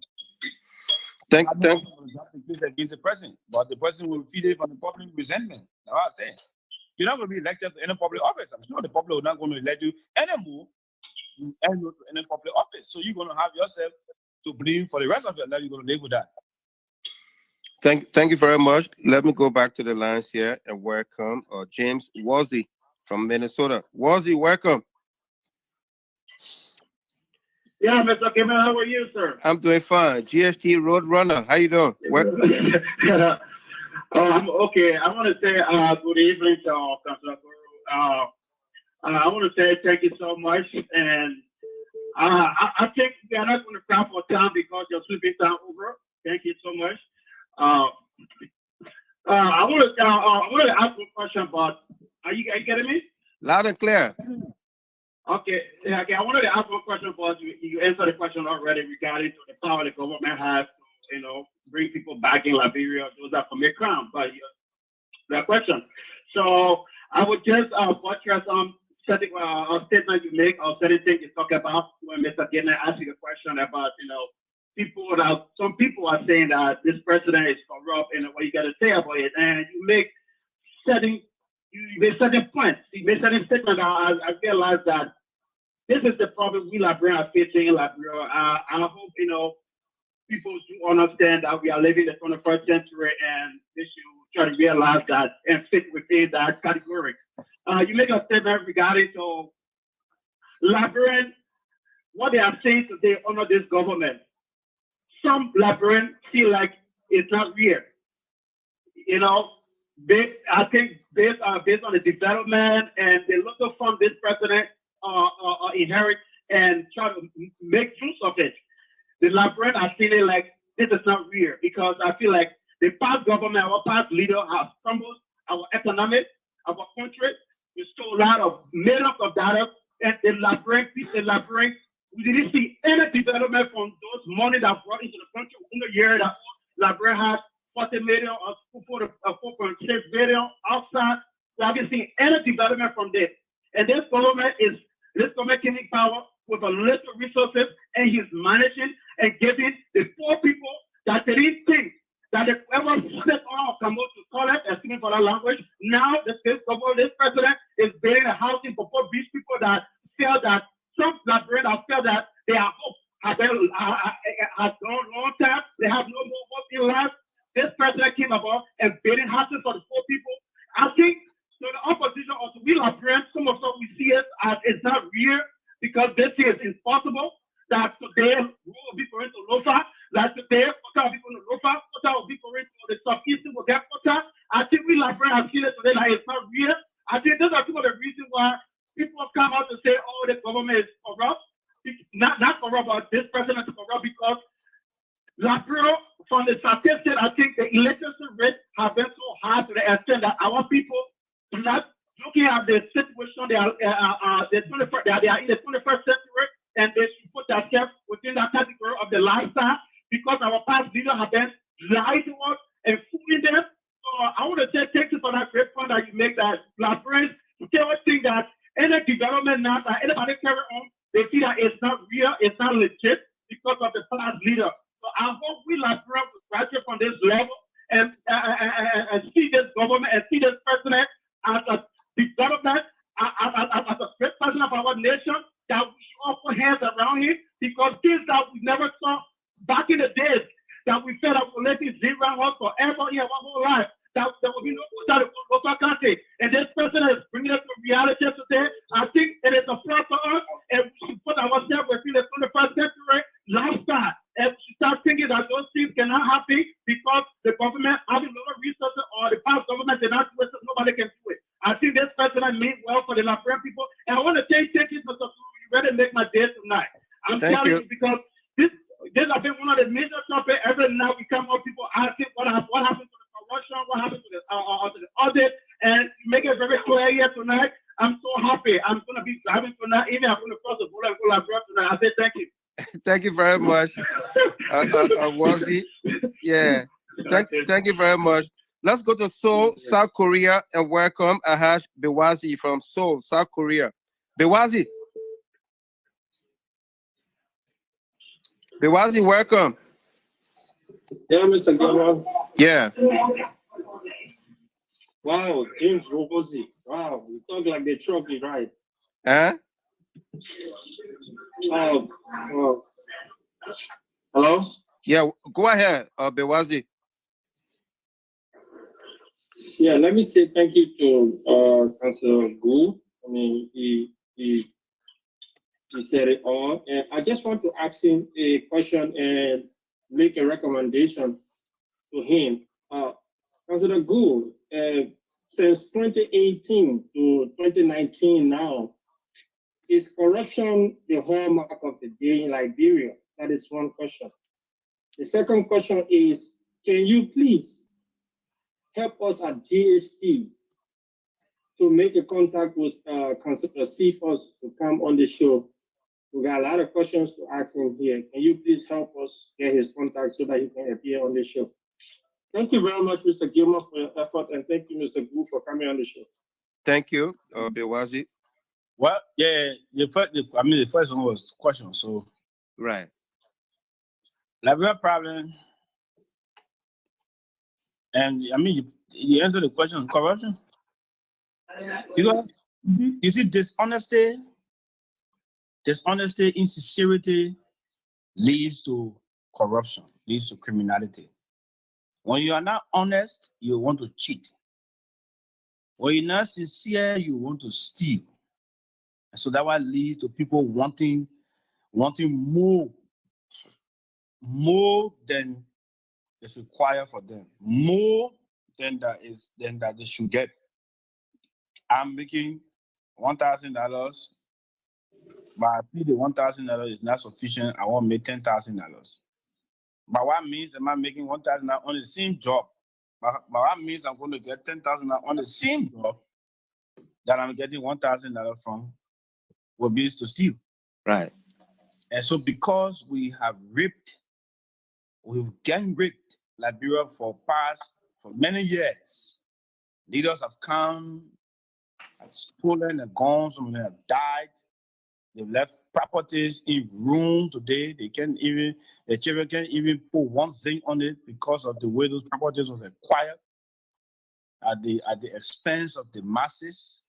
Some of us came up as young people and we could not even get the kind of a benefit that we should get from a country that had everything that is GDP was equal to Japan in the 60s. And then we met people again with massive, all they want is to just get wealth. They want to ride the best of cars. They want to live in the best of homes at the expense of the suffering masses.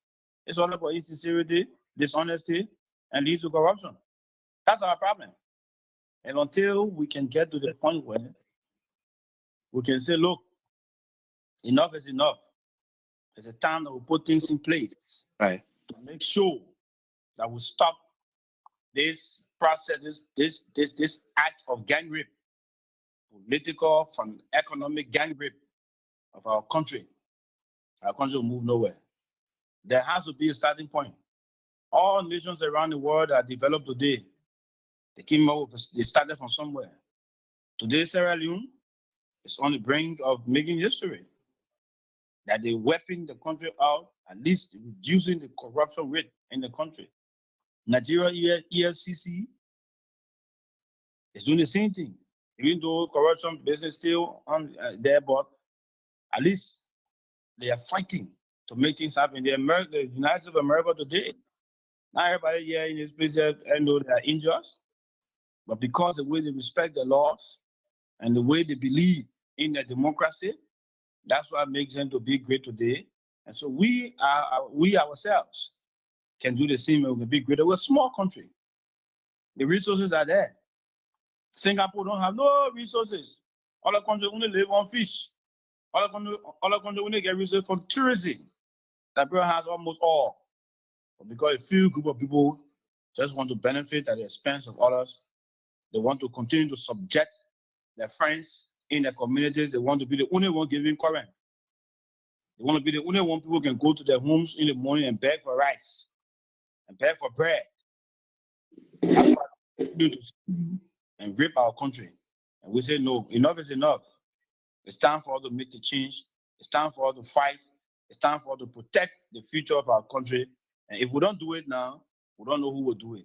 It's our own time, and let us do it now. Thank you very much. Thanks, Ahash Bewazi from Seoul, South Korea. From the Facebook trending here, Emmanuel JJ wants to know. He said, please ask, Mr. Gilbert, please ask the spokesperson if some media institutions or journalists are on the list or being investigated. Are there any persons of interest that are within the media landscape of Liberia?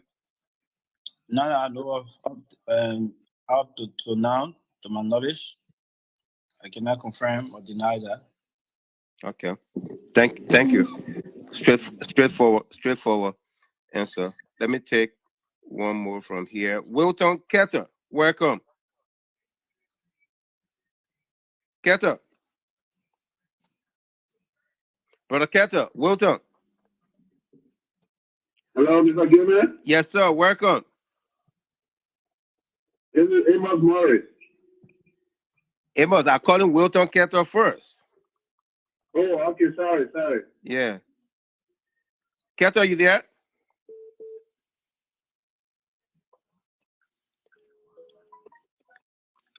Ketter. Okay, let me bring on Amos Morris. Yes, sir. How you doing, sir? Fine. Go ahead. Welcome. Councilor Gould, how you doing, Chief? How you doing, sir? I'm okay. How are you? Yeah, Councilor Gould, I hope you listen to this testimony I'm about to give you, because you and your Irish team will rescue my soul if you guys do just what is right for the entire country called Liberia. My name is Amos Morris. I live in the United States of America, to be precise, Philadelphia. I came to America by just the grace of God giving me life to live. Councilor Gould, the tax that you guys have on hand, if you guys feel this tax, it would mean that all what went on in Liberia, you guys are the cause. Because what I went through, what I experienced at the age of 13 years old, when the 1990 war was launched in Liberia, this is the time for me to reap the benefit of what I went through for the past 14 years civil war. What do I mean? Our country was used by people who feel that they are the only people that can say yes when it's time to say yes. And today, you guys have been given the power to bring those people to vote. Councilor Gould, if you guys feel this mission, it means you have filled the Liberian people. Because this generation is being headed by the president called George Weah. I think God did it for a reason. A man who is clean, a man who came from a humble background, a man who came from nowhere, is heading our country today to give you guys such a tax. You just stated on this show that the president said, so whosoever he can be his uncle, he can be his brother, go after them. I guess that's a responsibility you guys have, right? Right. Sure. Okay. I'm saying this to say, Councilor Gould, I was captured, I was tortured, my friends were killed in my presence, beheaded, almost, I don't know how to even identify it. If you guys don't fulfill this mission, we are about to witness the same again in our country. All the fact they are fighting the Liberian people right now is the same thing they are trying to bring back to our country. I'm shaking right now listening to you tonight. I'm very much delighted hearing all what you say. But the only way I will be satisfied if you guys will bring this to a full conclusion for us to see the perpetrator that brought our country to where we are today, with justice. Then we will say, yes, you guys are heroes. I'm always on the show. Mr. Gilman know my name. He are not seeing me in person. But every time I appear on the show, I come with evidence. I speak with facts. I work in the SAS as a special security service operator. I was deactivated by the early Johnson City government. Which fine. I was okay. I went into the private sector. I did what I could do. The actual meter that you see operating in Liberia today, if you go to Buchanan, when you go back to Liberia, take my name, Amos Morris. Go to Buchanan and ask anybody that works for actual meter, say, Do you know the name Amos Murray? They will tell you my performing in Afro meter.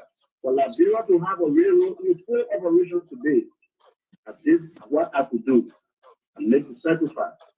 But what I'm trying to say on behalf of the Liberian people, if you guys cannot bring this to a full conclusion, it may fuel our country. Because these people have this money and they want to cause another chaos. We lost 250,000 lives in our country. Today, we are about to witness it if you guys don't fight for the Liberian people. The same money that is stolen from our country, they are about to launch another revolution in our country because of what you guys have started. The same is serious for y'all. That's why they are doing what they are doing. But gentlemen will get in America and say, when we get to the airport, if anybody lay on money, we should get money to build a new airport. Why do you think he's speaking that way? People backing up to see what he's saying. I'm urging you guys to put your feet in the ground. If you will defeat your family, stay out to do what you have to do to get it come to a full conclusion, you'll have to do it. That's Thank all you. I have to say. Thank you very much, Morris, Amos. All right, Amos, That's a passionate appeal.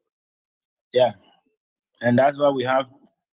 We chose to do, and that's why we are doing it to the best of our ability. We don't want to do it like the past, where people were arbitrarily being arrested, they were being detained, their rights were being trampled upon, that led to chaos in our country. This team is using the law that is available. We are using everything that is required on the law of the Republic of Liberia. We are giving unto the persons that will be accused the opportunity to come forward and controvert whatever that we may establish against them.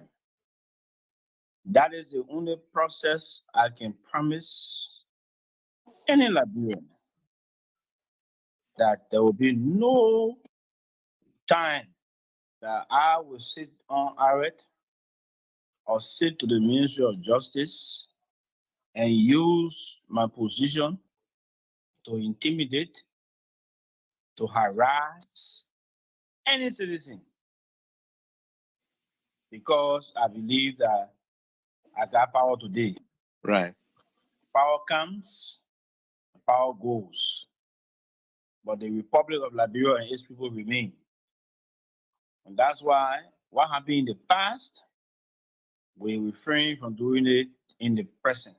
And if anybody is engaged in doing what happened in the past that led us to the Civil War, that destroy our future, that person must refrain from doing such things. That's why we are here to work and ensure that the Liberian people will be satisfied with whatever we do. Let it be established that we've done our job. We've established criminality. And for some other reason, technicalities beyond our control, we could not proceed. Let it be established that anybody who will go to jail will go to jail on the basis of the evidence that we've established that they committed crime and that they will go to court. They have been convicted properly on the law and they've been sentenced.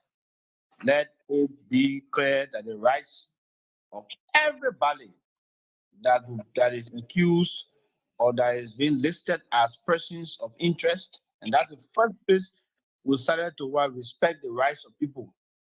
Just by listing them as persons of interest, places them in a better category than calling them suspects.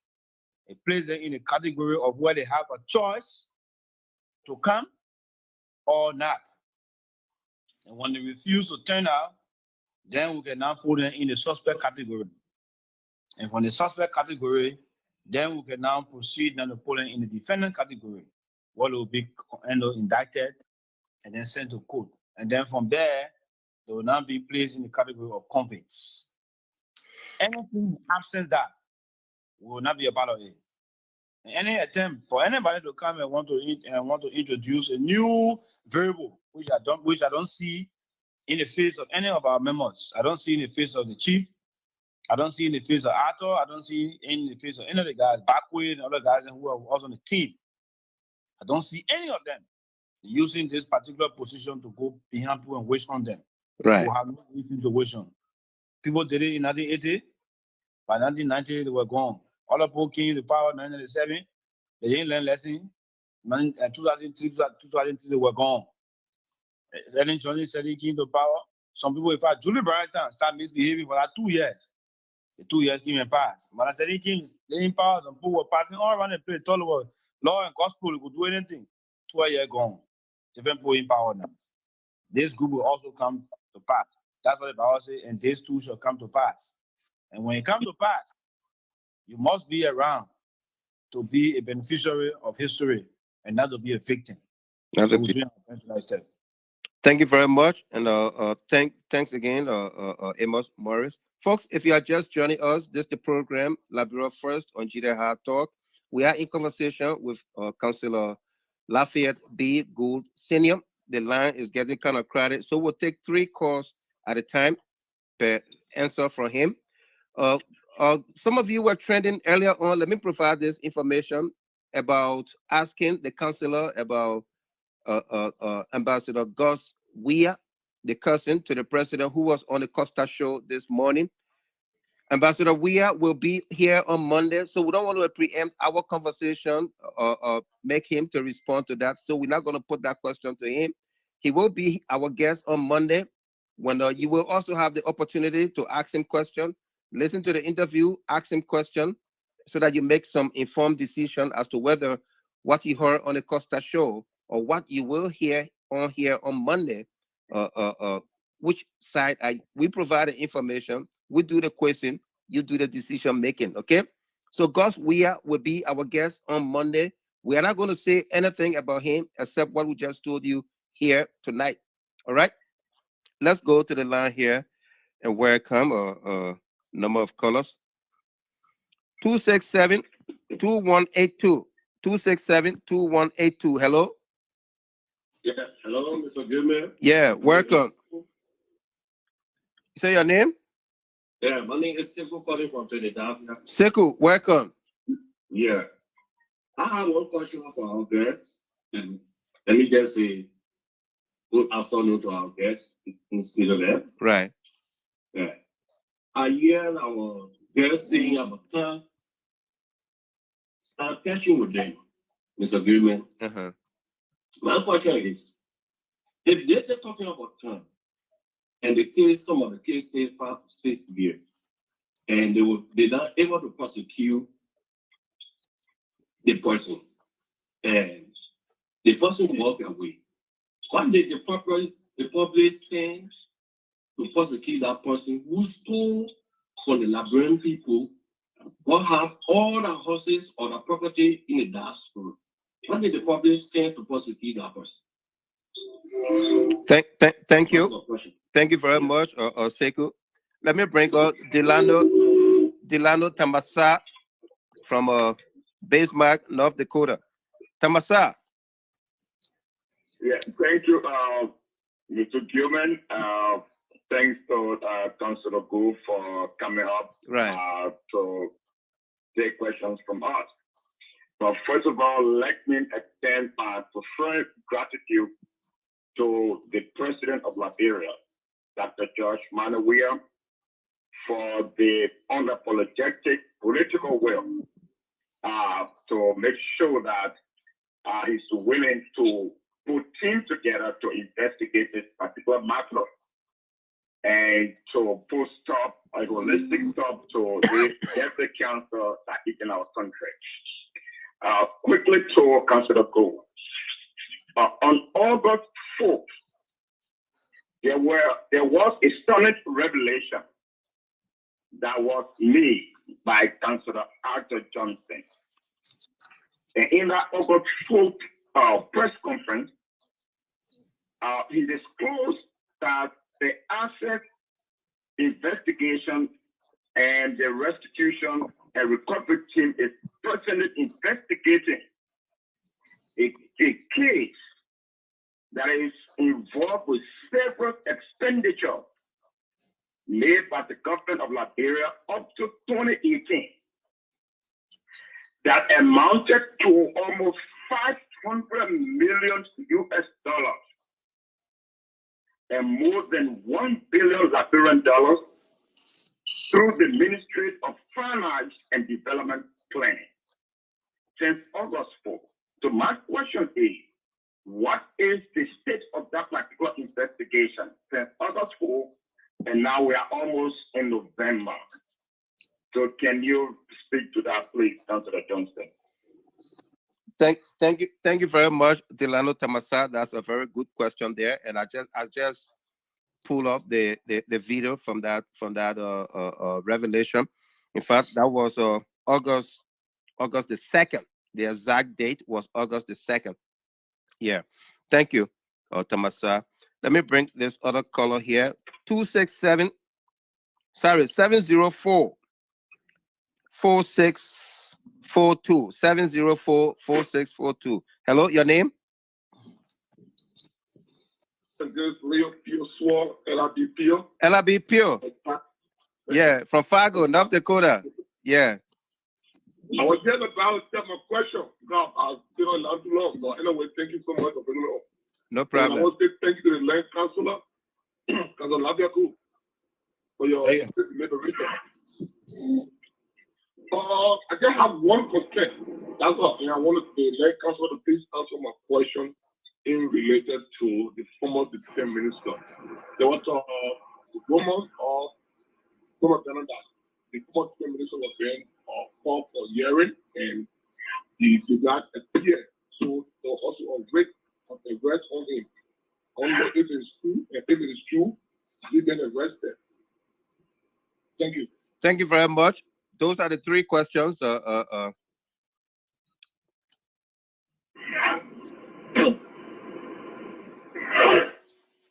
right. Yeah. Right. The first question has to do with the public. I mean, in the event the statute of limitation runs against us and our argument fails, how can the public? And I just said it. The public has no authority to go and grab anybody and might handle them because the investigation has established that they committed a crime. No.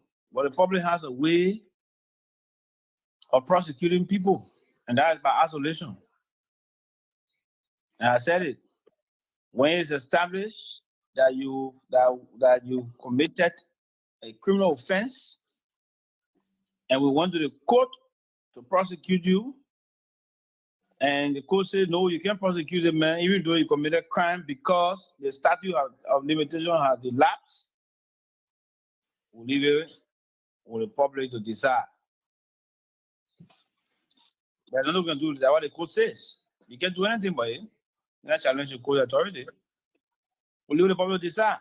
If the public will still want to elect you to public office, knowing that an investigation was conducted and it was established that you committed a crime or will not prosecute you because of time, it left with the public. The public say want to make you community chairman, it left with the public. If the public say want to see you as a philanthropist, it left with them. Simple. Isolation can even be greater than even when it's in fact isolation where where you think you're free but you're not free, right? You say you're walking even into a shop and somebody telling you you know what I mean? When the community, when the public becomes resentful against you, you know that ain't no thing, you know you're wrong. Yeah. So that's why I said from the beginning, people should not fight a process where they know that they committed crime and want to because they were in power or they have people in power that delay the process. And wait, let me say something. sometimes the delay of the process is not willful. It is because of the incapacity. You have a court time that runs for only 42 days. You have a grand jury that sits for only 21 days to draw up indictment. You have investigation where people don't have the necessary equipment to work with, to go through a real forensic investigation, especially in corruption matters. And so these matters are still there going on investigation and go through for the period of time. So it's not that people were willfully holding these reports and in some instances and they didn't want to prosecute. No. I know several of the reports came will try to prosecute at the time. The time was just like every time different cases were just coming up. And so time was running. We don't have to look at our prosecutors, how much they make. Low they pay, in fact. The motivation was not there. All of those things will help to delay the process of prosecution. Right. And so that's the reason why some of the cases have gone a long time ago. Now this regime is coming in. This regime is just going to 2 years old. And in its second year, he decided to establish this group that is now moving in the way it's moving. So if we establish a crime was committed, but we're not able to prosecute because 10 years after it run over the period of time, will you hold the regime responsible for not reforming the resources? Does the regime really have the time to do it? What does the regime can do with the work within its time in the event where it is constrained with time? That's what we can do. But at least we'll set the basis. We'll set the precedent that people will not just come and take money any longer. If other people survive on it, they pull ahead. We'll see and say, wow, no, there's no way, because if the people cannot, if people, they can go after them, then it means that they will come after us too. And I can tell anybody in the regime that you're stealing here and think that in time, and we know how we're working. Right. We know exactly how we've calculated our time of working, and we'll get there. Anybody in the regime that engaged with acts of corruption and think that he or she is innocent, can smartly play and move around, you're joking. You will hire agents all in your offices, in fact. In your very office, we'll hire agents. In fact, we'll go to the extent where we'll have the capacity in your home. That people will be there, that will be office, that will be security on yourself. And some of the information that we'll get, you wonder how we got it, but we'll get it from your heart all. That's the extent we're going. So we have to ensure that we work within the time. The investigation on the August 2 statement. The investigation is, when I tell you the number of the transactions, are over 700 transactions. And we're just telling you some of the constraints that we're going to: capacity, manpower. I pulling for a budget of $2.1 million. We don't even have an office. And now the budget has just been passed. We're not going to run after that. The president cannot just give up money when it's not approved by legislature. So somebody will say, oh, but the president get political, then why no money? No, but then the president can appropriate. It's the legislature that appropriates. So the budget has been passed. We're going to work up run and see how much is in it for us to renovate the office that they gave us behind the old budget bureau, to get the vehicles that we need to move around from place to place, to get the PRO work done where we have to move from community to community, from registration to registration, to sell the idea to people from county to county, to sell the idea to people so that it becomes a collective effort. We have to do that. And so that investigation is still ongoing, because it is, in fact, the letter we wrote to the Minister of Justice is also part of the investigation.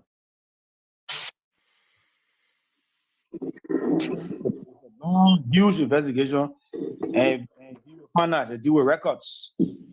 They have to reconcile a lot of books, and that's why it's taking this long. However, we'll soon, I'm sure, we'll get back.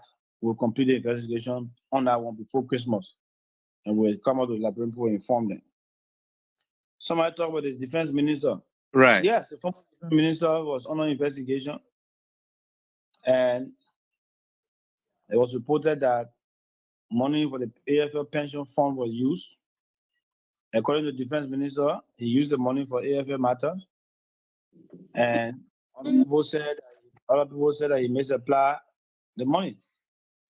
But we had to go through a period of scrutiny to determine whether the misapplication by the Minister of Defense was criminal, because not every misapplication of entrusted property is criminal, in some of our opinion. You could give me your money to buy, you will give Marco $1,000 to buy computers for the radio show. But Marco used the money for the $1,000 instead of buying 10 computers, he bought one vehicle for the radio show that cost $1,000. Even though Marco has misapplied the $1,000, or he bought it for the same entity, and the vehicle is being used to take people from work, carry them, this place, carry letters, and all of that. He saw within himself at the time administratively that the vehicles were more important than the laptops. So he did misapply the money, but he didn't criminally misapply it because he didn't get any benefit. Right. But it is established that Marco took the $1,000 and paid $500 for the vehicle and took the $500 and ate it. But then when he prepared receipt and said he paid $1,000. The 1,000, right. Established that Marco paid only $500 for the vehicle. Then the question is, where is the balance $500? That way we hold Marco for misapplication of entrusted property of $500. So in the case of the defense minister, we did all of the analysis and we established, yes, that some of the money were actually misapplied. So we recommended an indictment, and he was indicted. He was brought on the jurisdiction of the court. He was served, and I'm sure that his trial will begin with November term of court. That's it. Thank you very much. Folks, if you are just joining us, this is the program, Liberia First on GDA Hard Talk. We are in conversation with Councillor Lafayette Gould, $4.6 billion conversation. I hope you get to listen to the replay of the tape. For those of you just coming on here, let's take a few more callers here before we begin to wrap up. Delano Tamasa, McCarvin, Madison, you are the next speaker. Levi McCarvin, Tamasa, Mr. Eastman, and others here. Please stay with us so that we can analyze the conversation after our guests have left. Let me welcome my aunt, Rose Mumford from Monrovia tonight. Her son, my nephew, Chris Mumford, is celebrating his birthday. And if this broadcast is dedicated to Chris, please let him know, okay? Yeah. Let's bring on McCarvin Levi Madison from Delaware. McCarvin, welcome. Yeah, thank you very much, Mr. Gilman. Can you hear me clear? Loud and clear. Well, I want to thank you very much for your prowess in breaking high-profile, guest platform. I'm speaking of these guests. I value our discussion and bring to bear information that are fresh. And so now I hope that much more of such guests will come to our platform. If I still going to help elaborate people to ascertain the facts. Because our entire discourse, especially so the one that happens on Facebook, is predicated in hearsay and distorted analysis by people who call themselves political analysts or talk show hosts who do not value in their discourse. But I think, quite frankly, tonight again is a very great discussion. Recent of the caliber of person we look at tonight, and the subject of discussion that he brought to bear. As he did it tonight, the thing that came to my mind, as some of the speakers said earlier, where the extent to which corruption has been normalized in our society. The people who call themselves public servants are being looters of public trust, thereby eroding the possibility of our country ever rising at the level where she should be the Committee of Nations. Money that should be used to provide drugs for our hospitals or finance our road construction or other initiatives are being converted to profits of personal use.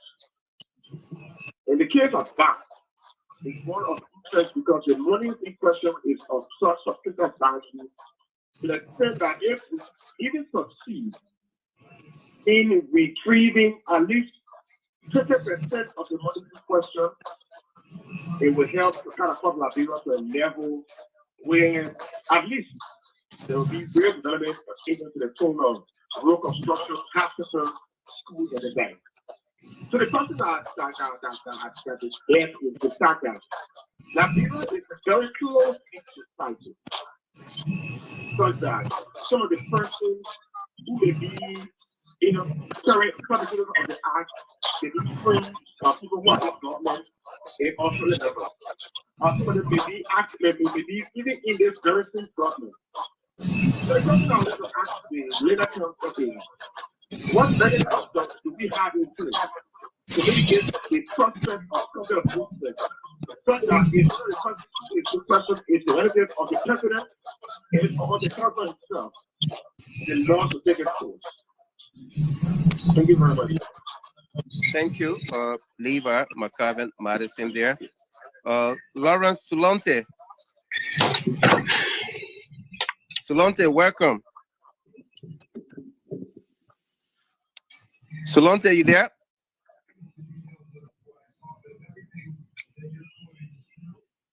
Okay, let me bring this caller.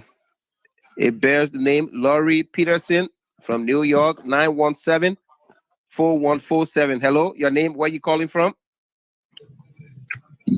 Yes, hello, Mr. Gilman. This is Boyma. Boyma, Cornet? Yes, sir. Yeah, thanks for looking at your text message. When you were calling me on the cell phone, that line was full at the time. Yeah. Welcome. Yeah. Thank you very much, and thanks to Councilor Gould for coming and at least giving us some updates on what is going on. Right. But I do have a question for the councilor concerning the money that the government is trying to retrieve, and they're dating back up to 10 years. My question, I have two questions. The first question has to do with, are they also investigating this current government? That's the first question. And my second question has to do with the mop-up exercise that was done. There were 3 reports that were given. And up to now, we haven't gotten any public information about what the last report was about. Just want to know if it's still looking into that also in regards to the mop-up exercise of the $25 million. Thank you very much, Boyma Cornet there. Councilor Gould, please adjust your set. We get a little bit of feedback coming in. Let me read the third question for you here from J. Neil Springback from online. Neil Springback trended a very important question. He said, Councilor, don't you think it is necessary that a special court be established to speedily carry out court proceedings in these corrupt cases? If you concord with me, why don't the recovery team contact the legislature to pass a bill in that regard? I strongly agree with Morris, who aggressively talked about how the recovery process is to our country and its people. Your response.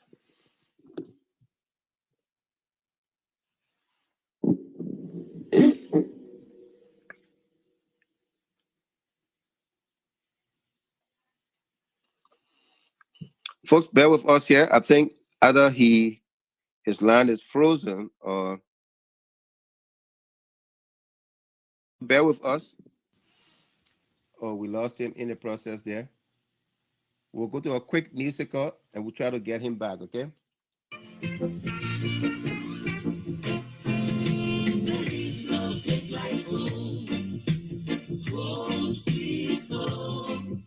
When I go somewhere, I will always come back home. There is no place like home. There is no place like home. Home, sweet. Evie, Edna, Ogoli. I go somewhere, There is no place like LIB. always come back home.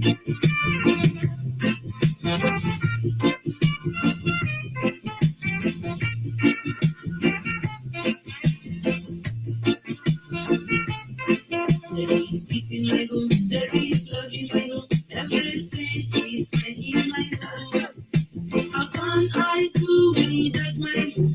Oh, please take me to my home. There is no place like home. Home, sweet home. When I go southwest, east and north, I will always come back home. Happy birthday. No place like home. My nephew, Cash Mumford, Sweet home. When and the lady, Leona Kofa.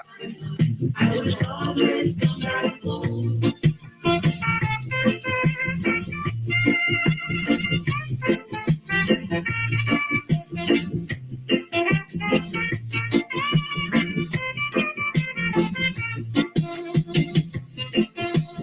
Once I just don't, I keep doing my best in whatever situations. My people's love will see me through. I will never let my home down. There is no place like home. Home, sweet home. When I go southwest, east and north, I will always come back home. There is no place like home. Home, sweet home. When I go southwest, east and north, I will always come back home.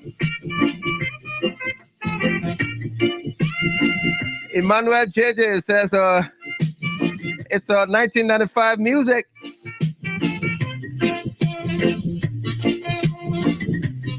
Brother Knight Simon Weezer, what do you say to that? Is it 95 or earlier than that?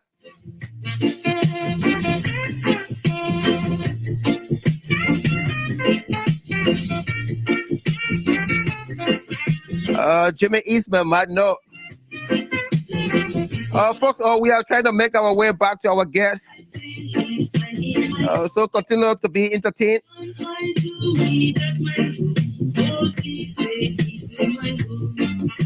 There is no place like home. Home, sweet home. When I go southwest, east and north, I will always come back home. There is no place like home. Home, sweet home. When I go southwest, east and north, I will always come back home.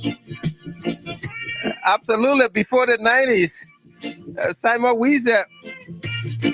And that's what took Comfort Cry You back home. Croman Salil says 1985. And he gets a thumb up there. Vendra's Hustler Tree, Wallop 1985. Absolutely. Evie Edna Ogoli. Comfort Cry You, continue to enjoy your stay in Mama Liberia. Rachel Lawrence. Woman Love. He said this is one of the best nights.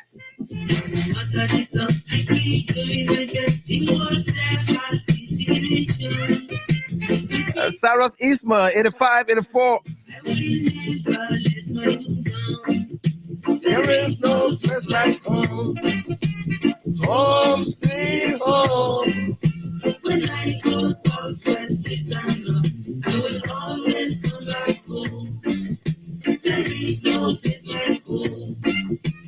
Home, sweet home. When I go southwest, east and north, I will always come back home. There is no place like home.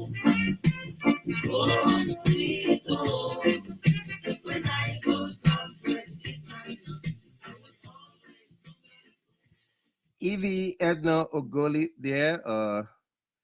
There's no place like home. Folks, we are waiting for feedback from our guests to reconnect with him. Simon, we said, what are you laughing about? It was in 1985 when this song was released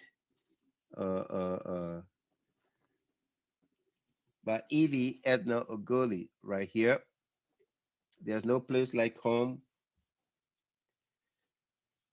The best of Evie Edna Ogoli by the Orchard Music on behalf of Premier Records Limited, Nigeria. Yeah. Karina, Jagina, what you say that UB40?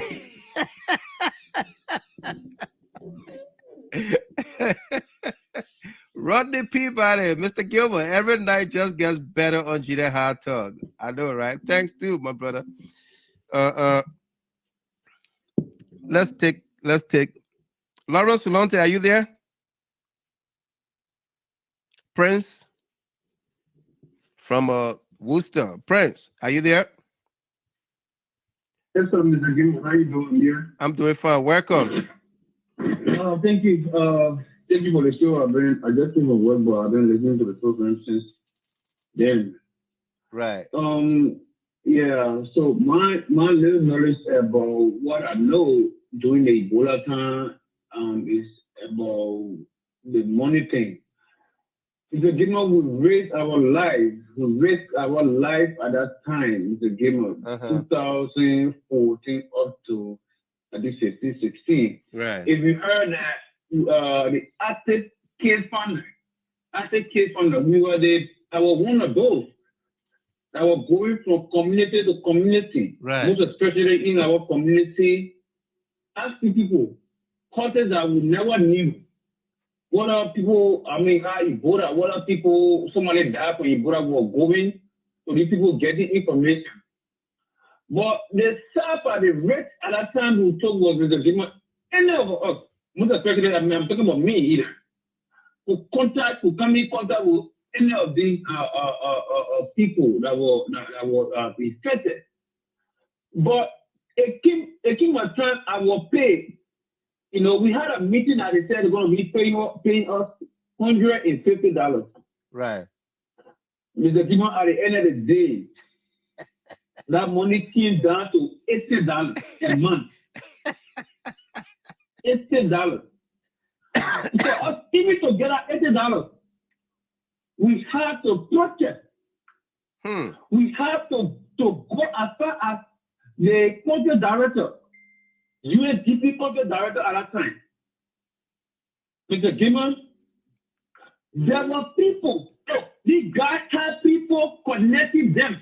They had people in the system that even they were not in the field of us, they were not working, but time for pay, Mr. Gilmer, you will see the guys coming, or even supervisors, those that people in the Ministry of Health. They had people standing on the land that even we never knew about, they were not in our group, they were not up on the thing, but these guys were taking $200, $300. Right. This is how Liberia was looking at doing that Ebola time. Wait, I was taking a risk, going from hotel to hotel. The people knew that they had the money. At the end of the day, they had a friends, their family members, those that couldn't afford cash. They started to buy cash, Toyota 400 at the end of the day, Mr. Gilmer. But I thank God for this president.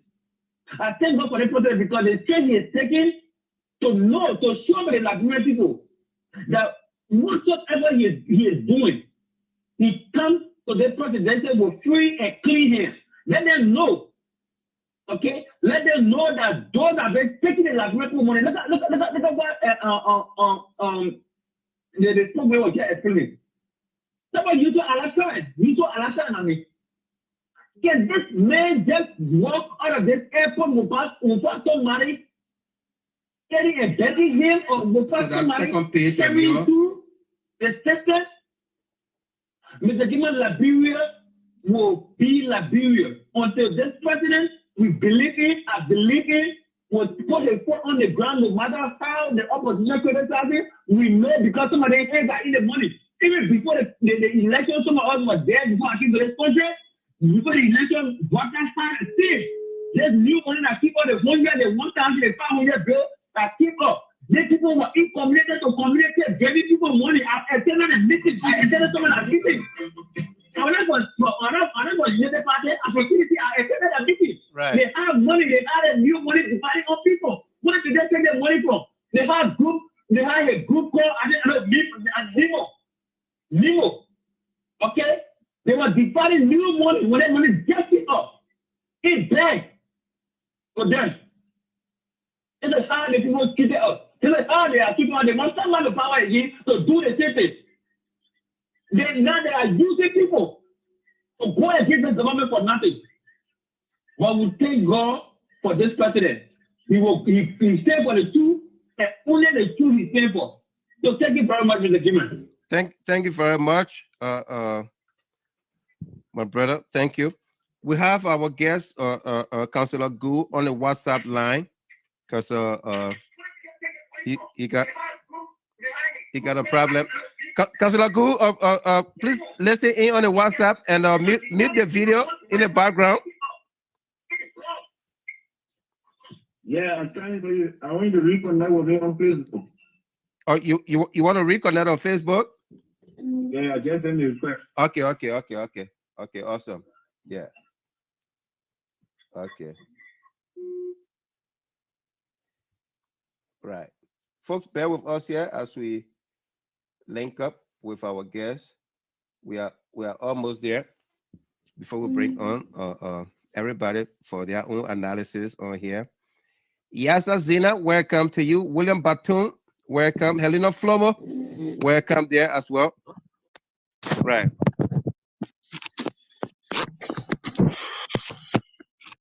Yeah, I'm sorry that I ran out of current. Yeah, I that's what I thought. That's what I thought. We got I think about two more colors here. Lawrence Solonte, you there? Lawrence Solonte. Okay, Rodney Peabody. Rodney, yeah, Rodney, welcome. How you doing? I'm great, sir. Good. Thank you. No doubt, no doubt. I don't know. I'm not sure if the councilor is listening, but I just want to talk on. He is listening. Okay, I just wanted to talk on the broad spectrum. As for me, I do not go deep into the politics. But Mr. Gilman, I think you can recall me that when I spoke about the president being a godsend. Right. What I see in all this is that even though these people have committed, some terrible crime against the poor people of Liberia, who thought that everything the government did in the past, it was for the good, but it wasn't. Even though this president is still looking to, give them a second chance in society. Right. That if you because what I listened to, he ain't trying to call their name. If it was a bad, I'm talking about not even that, but some, technical leadership. They say, "Whoa, without even calling name, you're going to jail right away." Right. You are going to jail right away.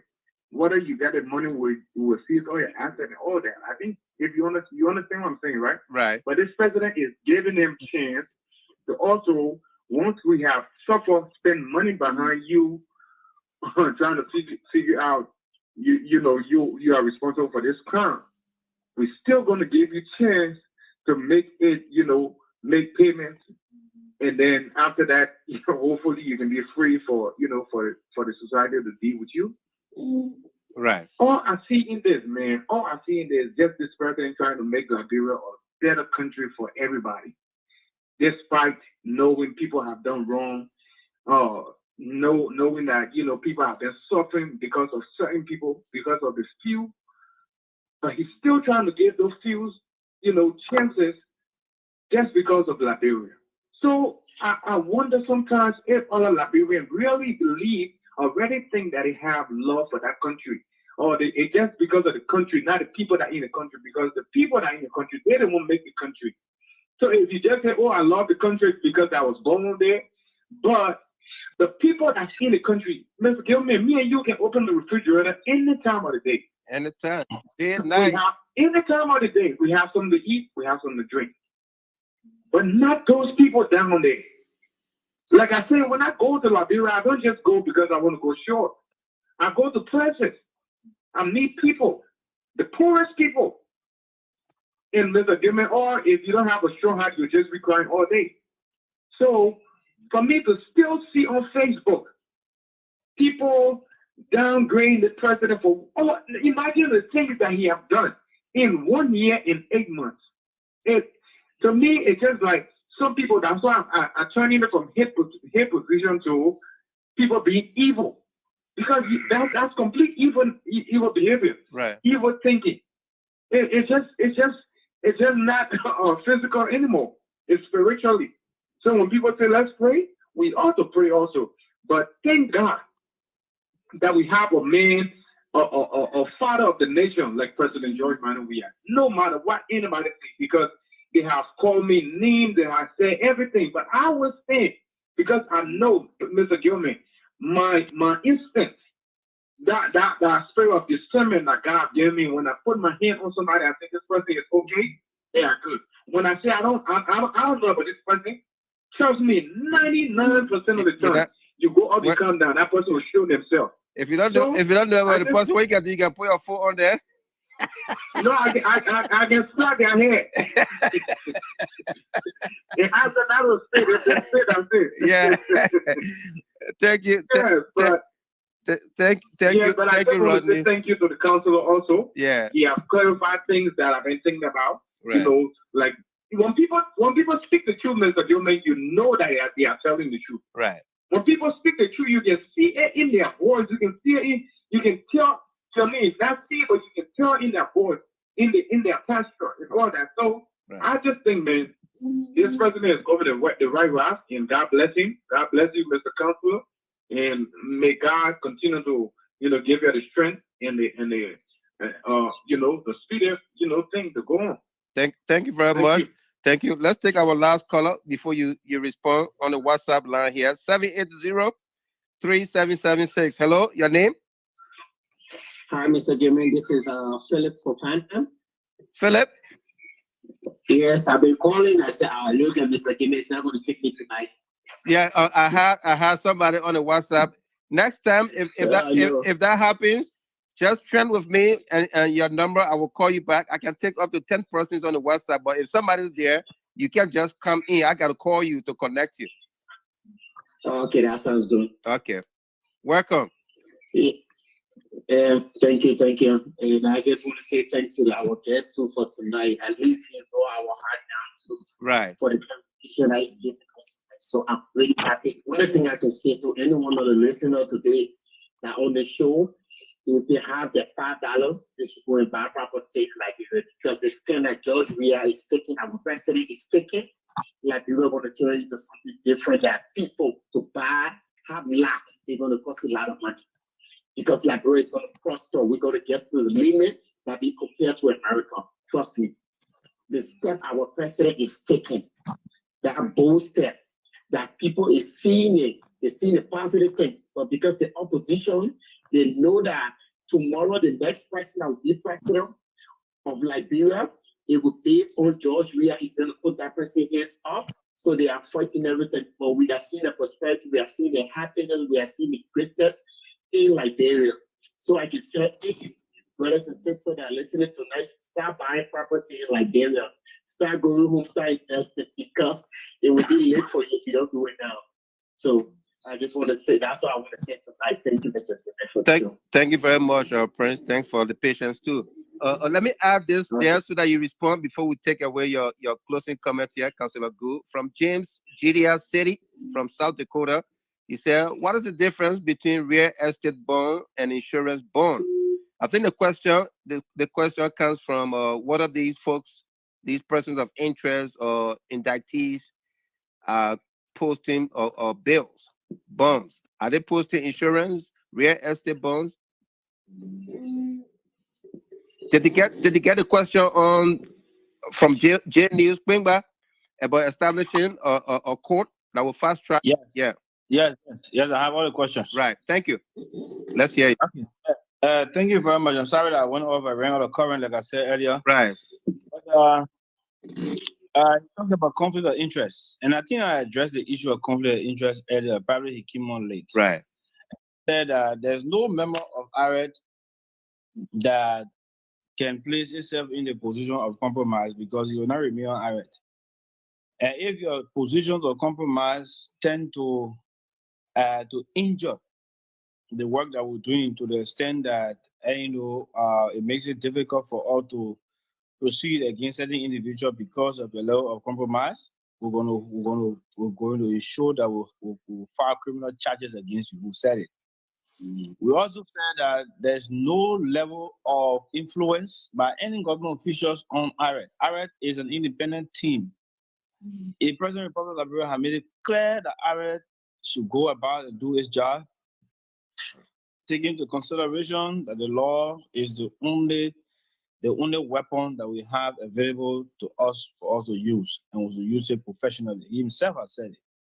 And we as professionals, know that we have to do our job professionally. So there's no level of conflict of interest. I said that no minister in this government, there's not one minister in this government, even the Attorney General, and tell RSA, oh, I got interest in the one. No, and look, the place to even derive at that, to get at that moment, to even have that thought in your mind to say you want to call ARET, member of ARET, to say, oh, I don't want to compromise. I mean, you're almost like, you are at that point you're done to even try to do it. Right. I also said that if ARET number appears, if Councillor Johnson numbers appear on your phone by missed call, or you see my number 221194 your phone by missed call, or you see Councillor Silver's number 380-464 and 777. Right. By missed call on your phone, just your heart start beating. Anything you got in the house that you keeping there, and then information you just can't also give to us. Because when we call you, it means that we got something important to talk to you. And I don't just call people. We're not in the business of calling people around. We'll call you, we know we got something. And when we see our number on your screen, just submit. The next thing, so that there will be no level of conflict of interest in the matter. And any one of us that's found in conflict will go in. We are not remaining on the team. It's a clear policy, it's a clear mandate. That is the opinion of the Solicitor General. You cannot be on ARET and you form yourself in the line of compromise. You can't. You will not remain there. And nobody should ever make that attempt to call any member of ARET. Right. Wants to compromise. Nobody to try it. And attempt to try it. You have yourself to blame. You can be who? You can be the working government official, you can be one of the minister, and attempt to call any member of ARET to influence our decision against the interests of Liberian people. You yourself will have problems. Don't blame us, blame yourself. Whatever action will be taken. The next thing we said here is the person asked about the investigation of the current regime. Obviously, there are people in the current regime that have been held culpable for crime. The 16 billion other group of people that they work in the regime. They're not working in other regime. They're on the regime. They have a routine. The issue with the $25 million investigation is this regime. The issue of the National Housing Authority annual matter is the regime. So yes, we are also carrying on investigation of this regime, and there are more other investigations that we get to. We can't go to rush, our work. We have a scope of work, a scope of time to work in, and we're going to make sure that we make use of the time available to us, so long we have the resources available. The next question was a special code. Yes, it's in the plan. In fact, the draft, I think Councillor Johnson have already, we should be completing the draft of the legislation to take it to the Ministry of Justice, for them to take it to the President, for them to forward to the legislature, for us to establish a special code. We'll call it Criminal Code F. That's a code that will be there to prosecute corruption cases, fast track it. So yes, it's in the plan. Clear. And then the person asked for the difference of real estate bond and bill bond. Well, bill bond, real estate bond is the same bond. Bill bond is the process of securing a surety for your release. that you will appear whenever the court calls upon you. Right. That bail bond, real estate bond, that bail bond. You got different types of bail bond. You got real estate bond. They have cash bond. They have insurance bond, and they have personal recognizance bond. So the judge can look at you and say, "Well, I know this person; he will not run away." Because bail bond is the essence of ensuring that the defendant will appear in court. So the judge can look at you and say, "Well, I believe the man will appear in court. He has no need to run away. All your family here, he has a job, he's working somewhere, and all of that. So he will appear. The personal recognizance. The judge will also say, "Well, I will need your cash bond." The judge will also look at it and say, "Well, I'm not satisfied with the insurance bond that you got. And I need property evaluation bond." Right. So all of these things are in the form of bail bond. Yeah. So in many cases, like in the $16 billion case, they file both insurance and property evaluation bond. Most of them, in fact, they form insurance and property evaluation bond, both. They accumulate. In other cases, people will form insurance bond directly. Some people will form when they will file property insurance and property bond, real estate. Other people will there are just few cases where the judge will give you personal recognizance. There's only a few cases, yeah. So those are the kind of bond you have, 4 different types of bond that down to my knowledge. So these I think I addressed all of the concerns of the questions. Yeah. One question. Somebody trended that earlier on about whistleblower.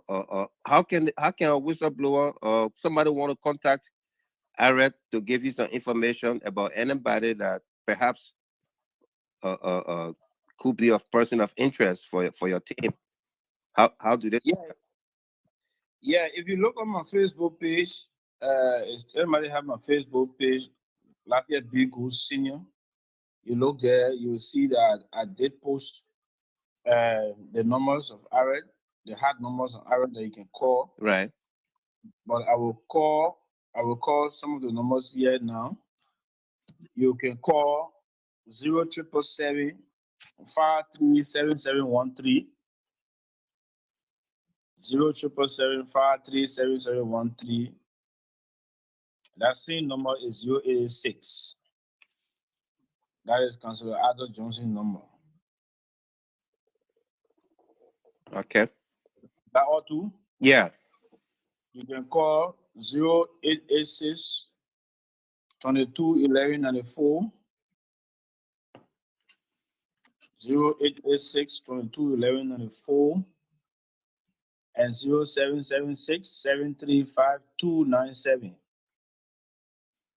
0776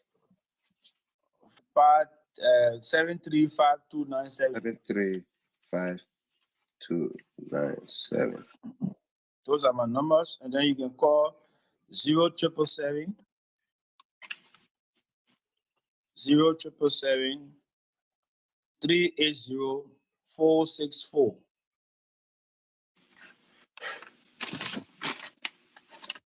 Right. 380 464 and 0886 185 268.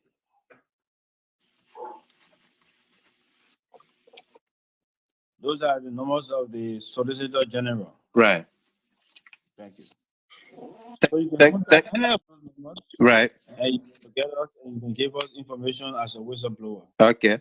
Folks, we're gonna put this number on our page and provide you the information, who they belong to, and what you can do with them. All right. Before I bring on Mr. Eastman to bid you farewell or tell you thanks, whatever. What else you want to talk about? The question that we did not ask you that perhaps the public need to know about. But well, I think so far I've addressed everything in respect of, all the major things in respect of our work. I know some people will be concerned about the funding aspect. We said it, that THORNTON and other institutions are going to sponsor all of the investigative activities and the litigation. And when you get the gross recovery, then you take a percentage of the gross recovery, and you understanding, to take care of their expenses, and then whatever pay you can will come from there. Also, we we also signed an agreement with Grand Thornton that there will be in no way that the expenses of the institution will be 50% of the gross recovery, because meaning that if you spend $1 million to recover $1 million, it means the recover that bro will not get nothing in essence, because it means that you can take your expenses for it, right? But the agreement with signs that look, if you spend 1 million, you cannot take the entire 1 million, and you recover 1 million, you cannot take the entire 1 million as expenses. Right. What you would take from that 1 million should not exceed 500,000. So 500,000 will remain with the government, and then the government can give you a certain percentage of that 500,000, and then the government takes the balance. That's how the agreement recently went through it, and they agreed to that. So for every $1 billion that they get, they got certain percentage, and the higher the money, the lower the percentage. Yeah, so that's how it is. Right. And so I just want to say that this process is a process where all Liberians need to put hands around us to work. Any information you have, you can make it available to us. And don't see it as our process. It's not our process. We are just doing a piece of job that you people give us. The same way other people had the opportunity to serve this country in different level, is how today we have this opportunity to serve the country in this level. And we want to leave a mark. We don't want to be like the 7 days, 9 days news. We want to be a news that will be continuing. We want to be, a news that will be in the history of the country. Right. Yes, we want to set the precedent. Like I said to somebody, even if we recover $1 single, it means we have set the basis for people to be careful on how they control public funding. It means we have set the precedent. It means we have set the stage for deterrence, that people will not just willfully steal and think they can go with impunity. Right. Even if that $1 will retrieve, it will be a success for the government of the people of Liberia, and the entire country will benefit from that particular $1 that will be recovered. So on that note, if there's nothing else, is there somebody else on the line? Hello. Okay. Yeah, this is Amos. I just want to give one recommendation to Councillor Gould. All right, Amos, 30 seconds before Mr. Eastman come in. Okay, Councillor Gould, are you there? Yeah, I'm here. Okay, I spoke earlier, and I make an appeal to you. Now, this is my recommendation to you while you're about to close the program. Can you consult with Mr. Gilman to use this recording tonight as one of your evidence to your people that you will be talking to? I think I heard you saying that you'll be going to London to talk with the other group there. You are in the US right now. You can use this video, show it to the people that you're going to be talking to. This is the concern of the Liberian people. This is what the Liberian people wish for. I think this will help you in your program that you wish to in your sojourn that you're undertaking. Use this video, let the people watch this video and listen to what the Liberian people want, what you guys are fighting for. That will help to show that the Liberian people are supporting this process, and Liberian people want to see success out of this process. I think it will help you a lot. Sure, I'm going to do that. I'm going to make that. I'm going to make and take a recommendation into consideration. Thank you very much, Amos Morris there. Yeah, Mr. Eastman. Yes. It reached to you, but yeah, it reached to you. Mr. Gould, Council Gould. This night has been very educational for us. We are also very much encouraged by the tenacity and the dexterity you guys are showing to go after this the country funds. We know there are going to be challenges ahead of you, but you seem not to be relenting, which is very, very encouraging. Very, very encouraging. We took note that you will not allow yourselves to be influenced by any personal or political pressure, which we know our home, always about who know you, but you, from what you've told us tonight, we are confident that you guys mean business and that we will see results. As one of the callers called to say, they look up to your effort as something that will encourage them, as they have many tire tracks of the past war on them. They feel the pain today, but knowing that the culprits are going to be brought into justice is encouraging. And so we pray that God be with you and all of you, your team, that He will give you the guidance you need and give you the protection you need so you can carry on your task for Full Mama Liberia, so that we can realize, the gain that you guys have set forth, and so that we can appreciate, some of the money, revenue, and that we have earned, so that at least we know that this administration has made a concerted effort to restore, the justice and accountability system in Liberia. Thank you. Thank you very much, sir. Thank you, Mr. Eastman. Your parting comments. What's your takeaway from this show tonight, and what do you want to leave with us?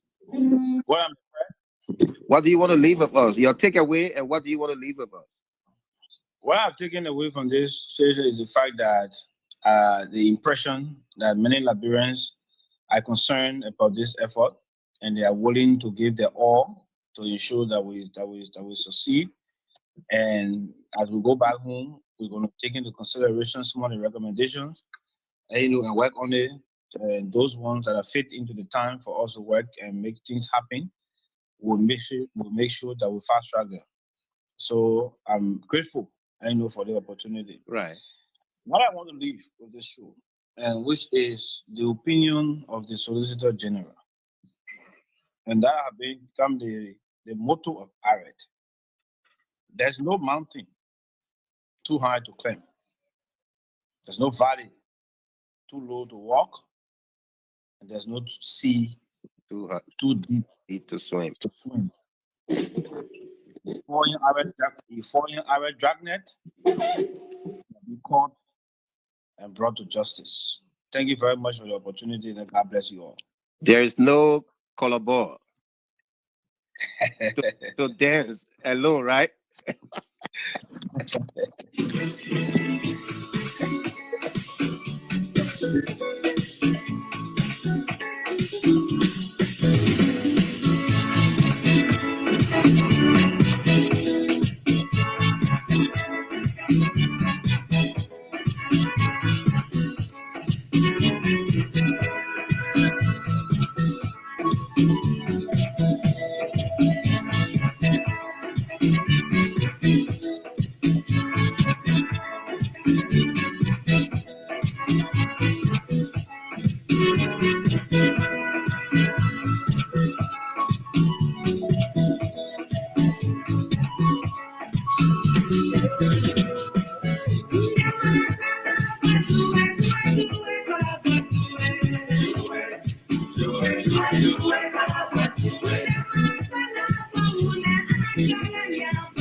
Happy birthday. My nephew Cash Mumford, the lady Leona Kofa, Jade News Springwell, what's up?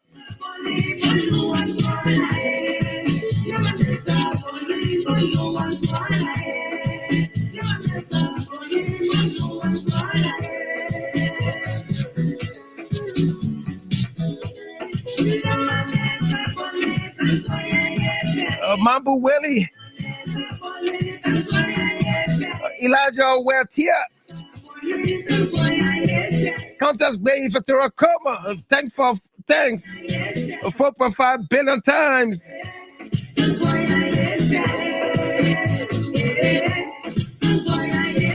On the flip side of the song, we go to analysis of the show, the conversation with the counselor, Lafayette Gould.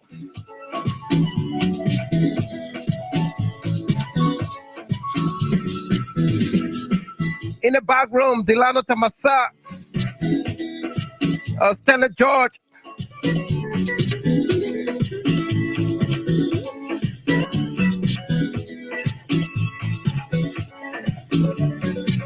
On the phone, direct.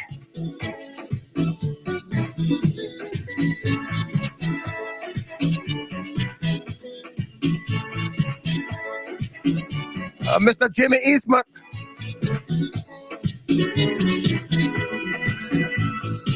Rodney Peabody. Boy Solo. Our correspondent, Maki Kaye, give us some updates from social media.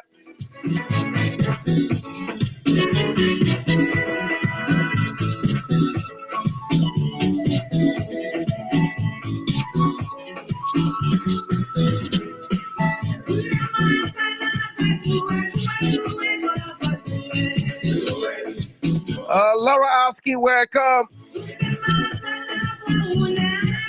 Flores Brown.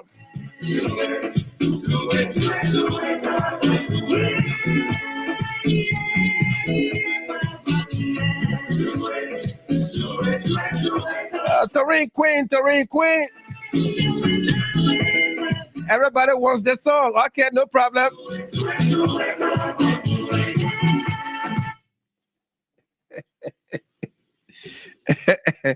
Everybody wants color ball, right? We'll send color ball to you. Never, color ball. There will be no color ball to dance, free dance. We need our $4.6 billion back.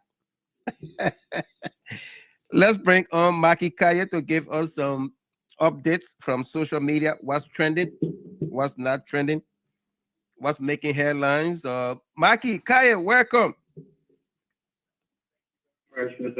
Yeah. What? Just today, yeah, go ahead. Media, the interview with Aaron Foster and our guy. Saying George, we are causing. Yeah. That's anything people talking about a little bit on social media today. Few people. Right. Anyway, we have Ambassador Weah or Gus Weah for Monday. He's gonna be here with us on Monday. We'll talk to him. Okay. Yeah. That's good. But today, nothing much trending on social media. You know, right now the propaganda war is decreasing a lot. Right. On social media as compared to a couple of months back. Right. What about I think it's tomorrow the president going to go launch that water project, the pipeline? Tomorrow. The 18 million White Plains, yeah. What about the comments by the former AG Molu? We understand there was a article where he was made some comment. Is that an authentic article? And were those comments? How are the reaction to those comments? I'm not seeing across it on social media, but probably in the be, but I'm not seeing across it. Well, and you guys are always writing a lot of articles. So, I mean, I only surprised that he wrote such an article and publishing on social media.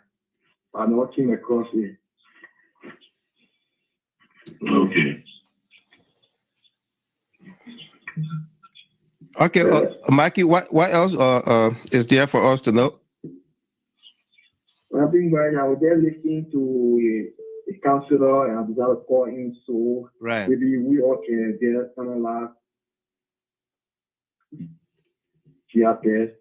You can meet some friends or a staff until you can get off the night. Right. But this is nothing more on social media. This is here post that better. Hopefully, and the president went to Clearwater soon. Hold launch. At a smaller city or right. Okay. Thank you. Thank you very much. Okay, thank you. You're welcome. Boy Solo. Solo. Boy Solo. Boy Solo. 612-9958. Hello. Hey, Mr. Kilman, how are you? I'm fine. How you doing? I know. How you doing, sister? I know. Thanks for the show. You're welcome. Thanks to everybody. Right. Yeah. Well, I've been to work. I just didn't work. So just tell everybody thank you for the brilliant input, and to our honorable man that just left the line. Right. These are the things we want to hear, and we all need to be positive to be able to move our country to where we want it to be. Together we can do it. Right. But this person, when you hear something, when you know something, let us do it together. It's not for anybody to take the glory, but for the country to be better, for our people to live a better life. But again, I just call in to say thank you for the show and thanks to everybody. Let us hold on to what we think is good for our country. And it will get better. That's all I want to say tonight. It will get better, absolutely. Thank you, Ms. Seyon, Rebecca Seyon. Boy Solo. Boy Solo, second time around. Okay, I don't think he wants to talk. Rodney, Peabody, let's get your takeaway. And then I'll go to yeah. How are you? Fine, how you doing? Yeah, fine. Well, I just got out of work. I didn't follow, but let me just make a quick comment, and I wanted to make yesterday. I was late for the show. Mr. Gilmore, I was still there today, even though it's not part of the topic, but I was still there. You know, these people are very fighting all means to get this president by different stuff that they cannot get to bring war into our country. So they cannot use anything against him to elaborate to say, yeah, the president do there, the president was going to do. I listened to Henry Costa yesterday, and he's starting again with another tribalism, and I want to call Henry Costa to vote tonight. All his records, his lies,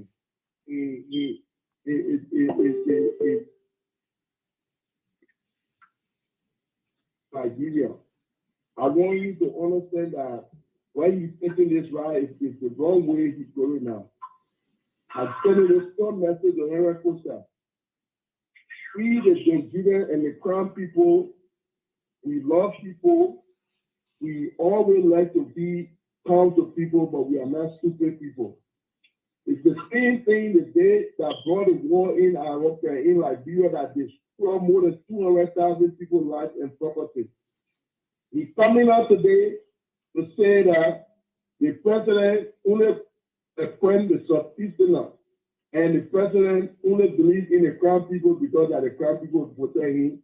to power. So he's bringing one Lawrence Salu to be the next central bank governor, and he's then preaching that he told you all the men only believing in the crown people, in fact, the subsistence and whatever. Mr. Costa, I want to tell you this: do not step on or say, do not step on the tail of a book of struggle or Casaro snake, because it will come back to step you.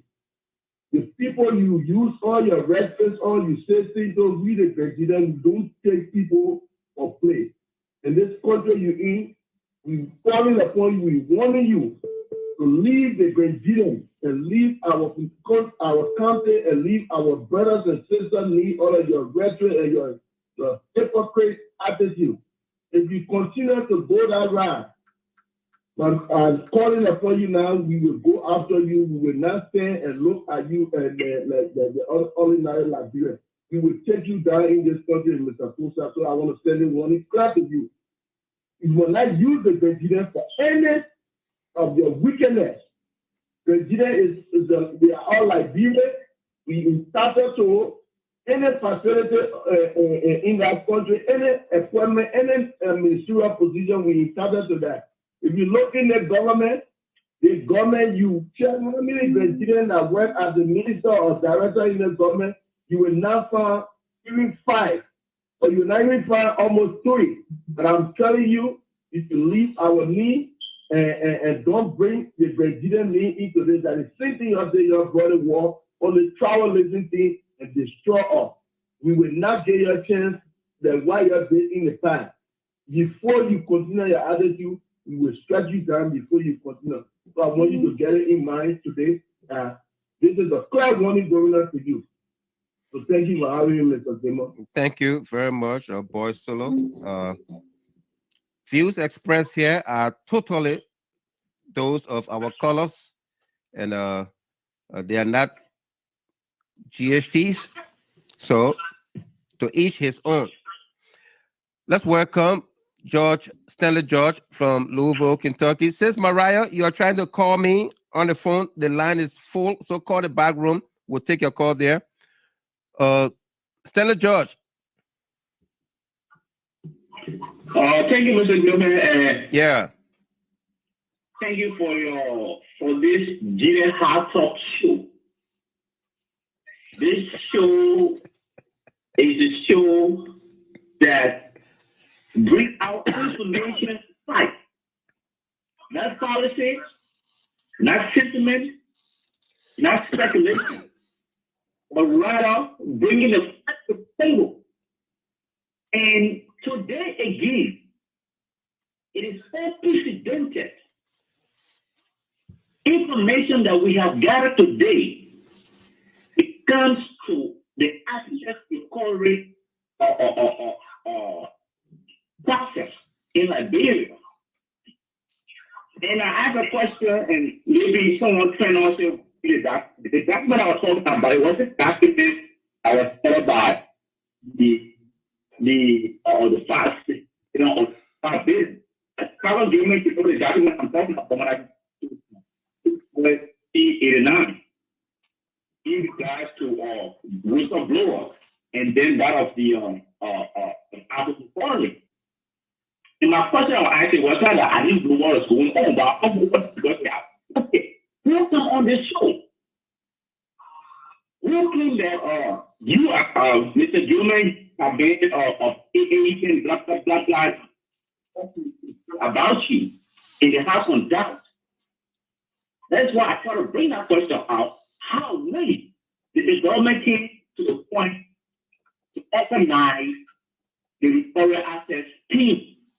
And to that extent, because I have read through the documents when it comes to the asset recovery, the U.S. government helping. Because even the congressional team went to Liberia headed by a David Pratt. Okay? That if Liberia wants to recover, the president will come to America, which is the big the frogman, which is that then left from here. I'm so excited because that document talks about it. It's right now. So listen, finding meetings to that person is called those monies that have been stolen by some Liberians. And that document also refers to tax killer. But give me that easy to do.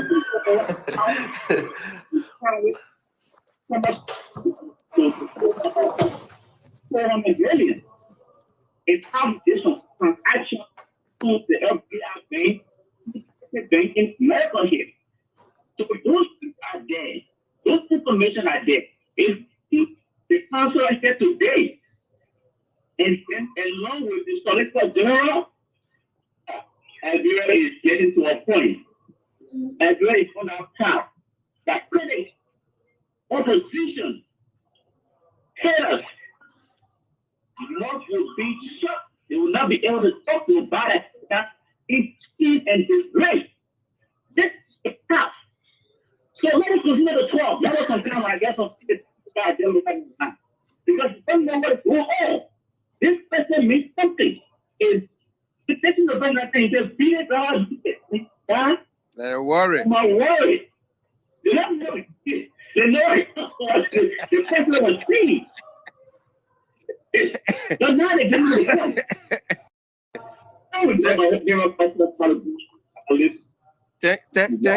Thank you. Yeah,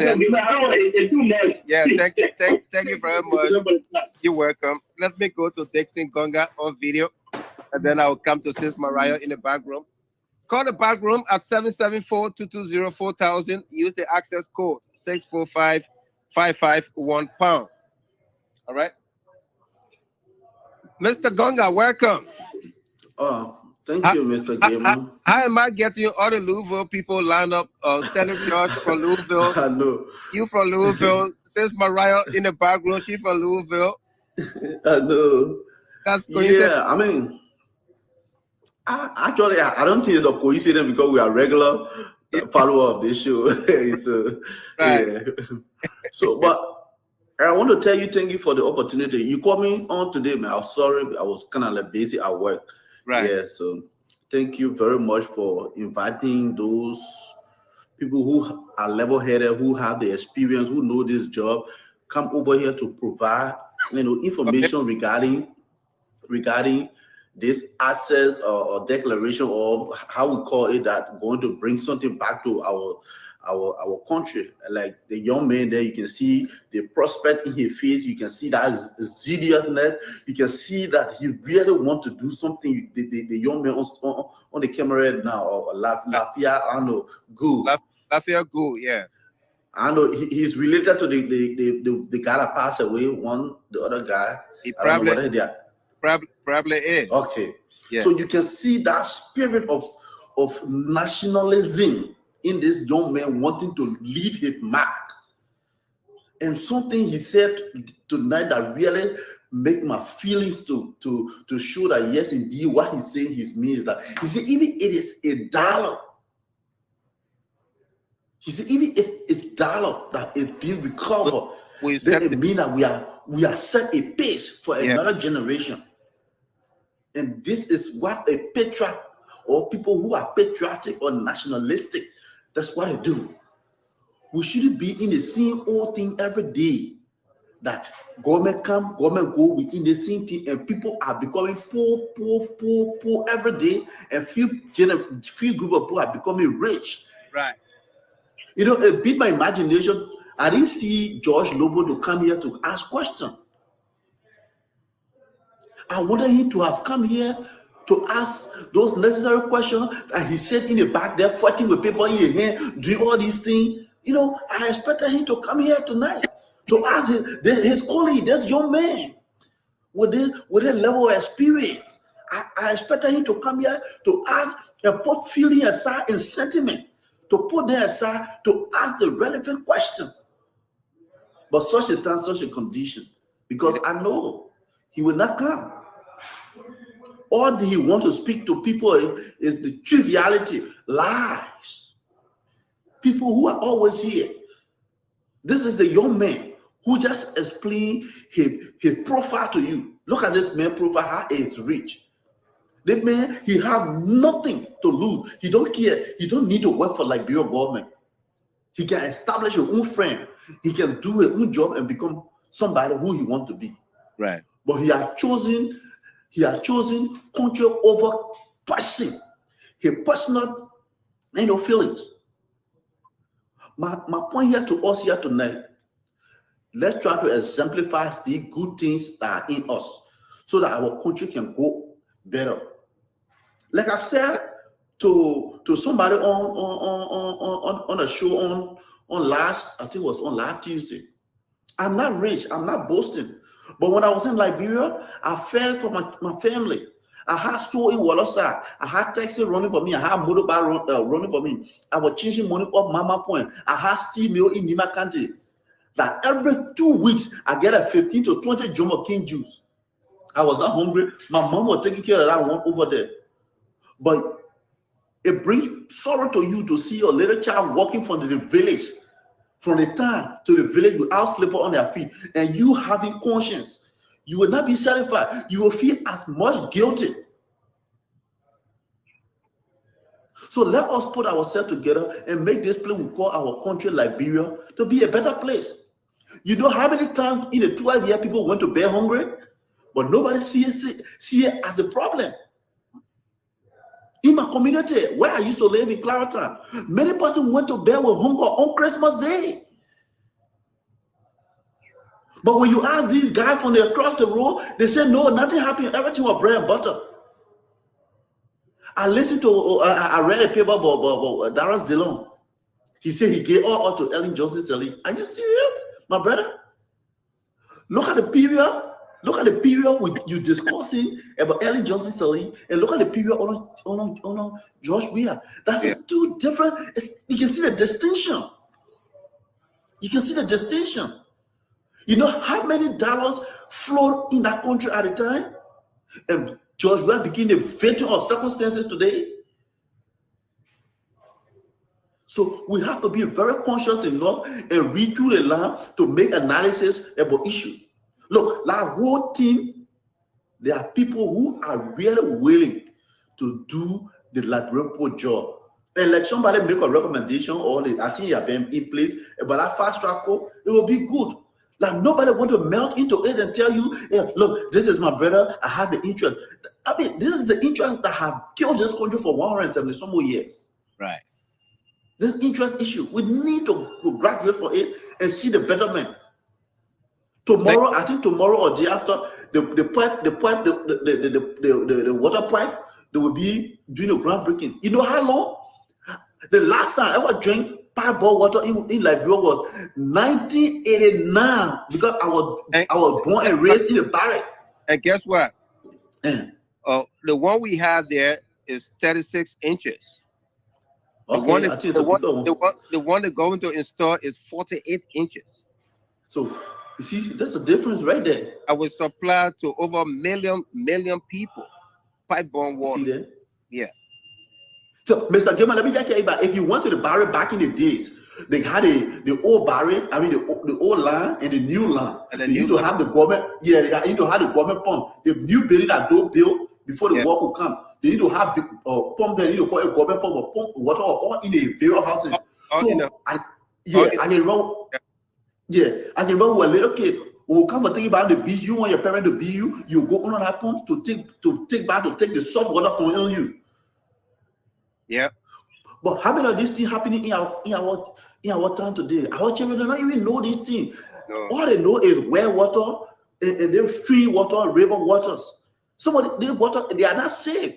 But our people are not looking into the direction. If the money is recovered, Liberia is going to jumpstart again. But it is some people don't want to see these things happening. The thing they're going to say that Eddie initiated it. That's what I'm saying. Are you serious? Say Eddie initiated everything. That's good. But why we can't initiate? They want to get this money. Right. Thank you very much, Dixon Gonga. Thank you. Thank you too, my brother. You're welcome. Miss Peters, Joanna Maximilian Peters from Monroeville this morning. Welcome there. Good to see you on here. Thank God for your safe travel back home as well. Okay. Let's bring on the big sister here from Louisville, Kentucky. Says Mariah Nelson. Says Mariah, welcome. Thank you. Hello, Mr. Gilman. How are you, sir? I'm doing fine. How you doing? Thank God. Thank God. Thank you so much. Thank you. You're welcome. Thank you, Mr. Gilman. Thank you. God bless you. Right. Generation. Right. Bless your children. We must prosper in this land. For the sleepless days and nights, your Sis, Rose, and Prince, and Sodi, all of you. Right. God will bless you. For you to be taking your time and doing it kind of way nobody thinks you're taking the insulting, and every day you're only down just to make the people to understand that this is a new Liberia. They were not listening to those lies because that is carrying us to that terrible war. Right. Where our parents, they don't have no grave today. We don't know where they lay down here. Sunday we lay down, we think, and we go to sleep. We roll in our day, all our people think in the streets, man. We come up, bless you. Right. Like you see what the caller just said about the children. Every time I come here, I talk about the children. He was just talking about the barrel, about the water that was wasting all to the barrel in PHP area. We saw the PHP going down barrel there, we play with that water because when you went running, went to the market area there. My mother was selling fish there. Mm-hmm. Only the one that story about LMA in our country, Mommy Baker, a woman from Grand City, she the one. Story about LMA today, the market blooming like that. Upon say we're playing football that time. You know, they want to hear that me. You hear that me? You understand me? We play in our town, we play in our country. The children are not playing. All the children know now is theory. Right. Look at the amount of children be passing through the car selling water all day. As poor as we were, we have never saw water in the street passing through the cars. Most of the children, their parents died. They're living with different people. Selling in the sun all day. You hear me? Nothing in the country. The people take everything from in the country. They leave sun in there. All the place full of mosquito and slum. What president now go big for this and you could start to pay those beautiful homes there? According to those people, those days, those homes that the president building, it was too good for our people there to live inside. It cost more than the money to build that town, that country, small country. Look at the roads, the road cut up 3 countries to supply the whole of that. You expect to import. Grand Juliet, Limba, and Lofa. Look at the roads, no roads. How many billions and billions of dollars for the people? Government don't used to ride a yacht and put up and go people there. When you're born in your mouth, nothing ain't putting it. Why these people brave, they ain't got fear of God, they say today that the president, we are bringing the problem. If people take everything from the country. And this man, in 1 year and 10 months, look at. And to say that miracle, you talk of miracle. Building homes in Popo Beach. In the Yucatan, no president ever comes. It tells you they kind of put in that. Many people say they will rise up and they will never or will never let it happen. They will talk, they will get tired. And everybody, anything for Liberia. You will never. The car is forward. I really want to challenge him.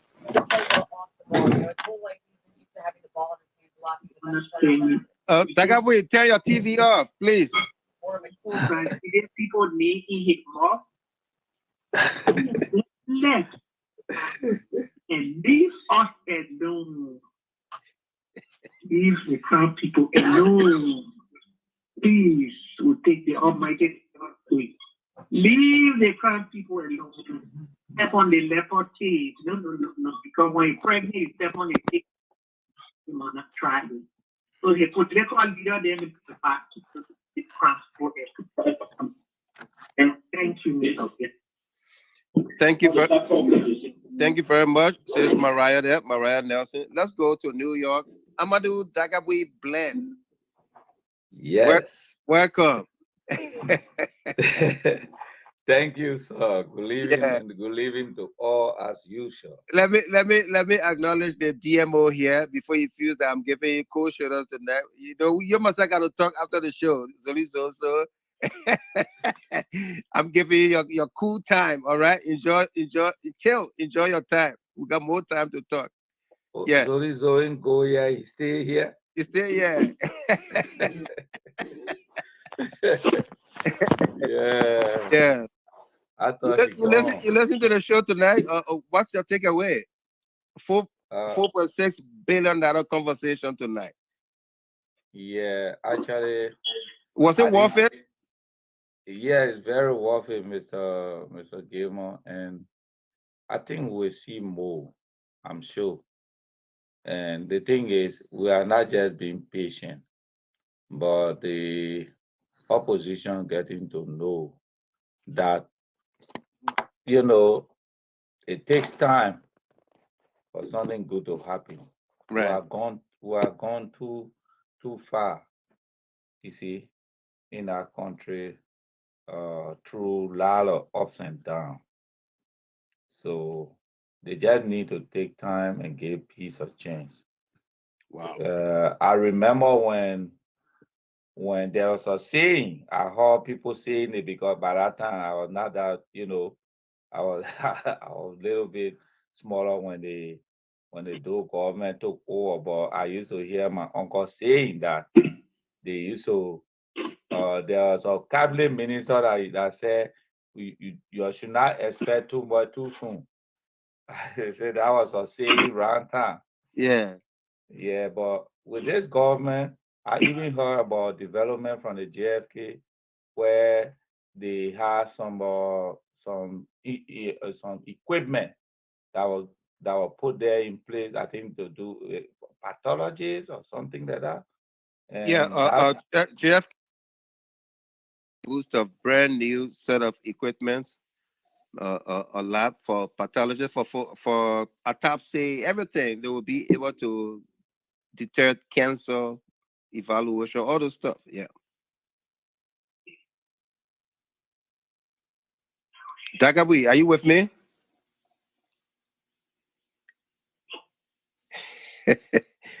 Zolizo say you already missing me. Let me bring on Steve Moses Kau from the back room here. Kau, welcome. Thank you, Mike. Sorry, I could not be going in the call, man. Yeah, I kind of knew that. Yeah, man. Thanks so much for bringing Chancellor Wu on tonight. Right. Yeah, at least a worth it. The Liberian people have understood the sole purpose of this thing is not what those people wanted around here with. I guess those who had doubt tonight that this is, there are some, both did not, I said, but I guess, their inner spirit will tell them that this is a worth the cost. Right. Because we can't continue to live in a country where few will be work at the expense of the majority. I mean, no matter how hard you try, few people will just take the wealth of the country and run with it. And run with it for a day and like children and born. You think I have not given all the good things? Look at that billion. Here our GDP by God when you go to the Guinea-Bissau water, that's too hard for us to land in huge property as we are considered now to be the poor country on planet Earth, but we are abandoned resources. So where these leaders have been thinking on? What have been, what have been the sole purpose of them being leaders? Because being a father of a home is to take care of the children, make sure that everything in the house is there to their convenience, make them to wear good, eat good, sleep good. When they get in the street, people see them to be good. And that's how leadership should be. Right. Because when the people live good, they sleep good, and they are happy, trust me, your leadership has succeeded. Wow. So unless what just happened before us in the last 12 years, what happened? Because this is something that you and myself learned and saw. And now like the third man, the third ball, maybe the do time where we were not ready, or our eyes were not ready open, we never had good information, and people were telling us what they saw or what they wanted us to know. Right. But see what happened before us. Just 12 years ago, on the platform, we're told that $6 billion passed through the corridor of that country. Yeah. So what happened to it? Where the money? Where did it go? Why somebody taking over? Yeah, why somebody taking over $100 million to do more with it, my brother? Even $2 million, just for you. How many of you need? People have become so greedy, and they support majority of the people, and these are the same people that will come back to say, we are doing it, for the Liberian people. But when they get in the power, you don't even do anything. The first thing is me, myself, and I. Yeah. So I just want to say a big thank to the president, in particular, who have given you guys the political will, the World Council of UK, that they have no fear, and Councilor Sifo continues to say that he has the political will, and he's not afraid to exercise that will, that freedom that has been given him. He will do everything according to the book. Let these things let it happen. They said the president is corrupt, but at least he's setting a precedent so that he himself tomorrow, if he leaves office, he can be judged by his work and by his deeds. Thank you very much, Steve Moses Kau.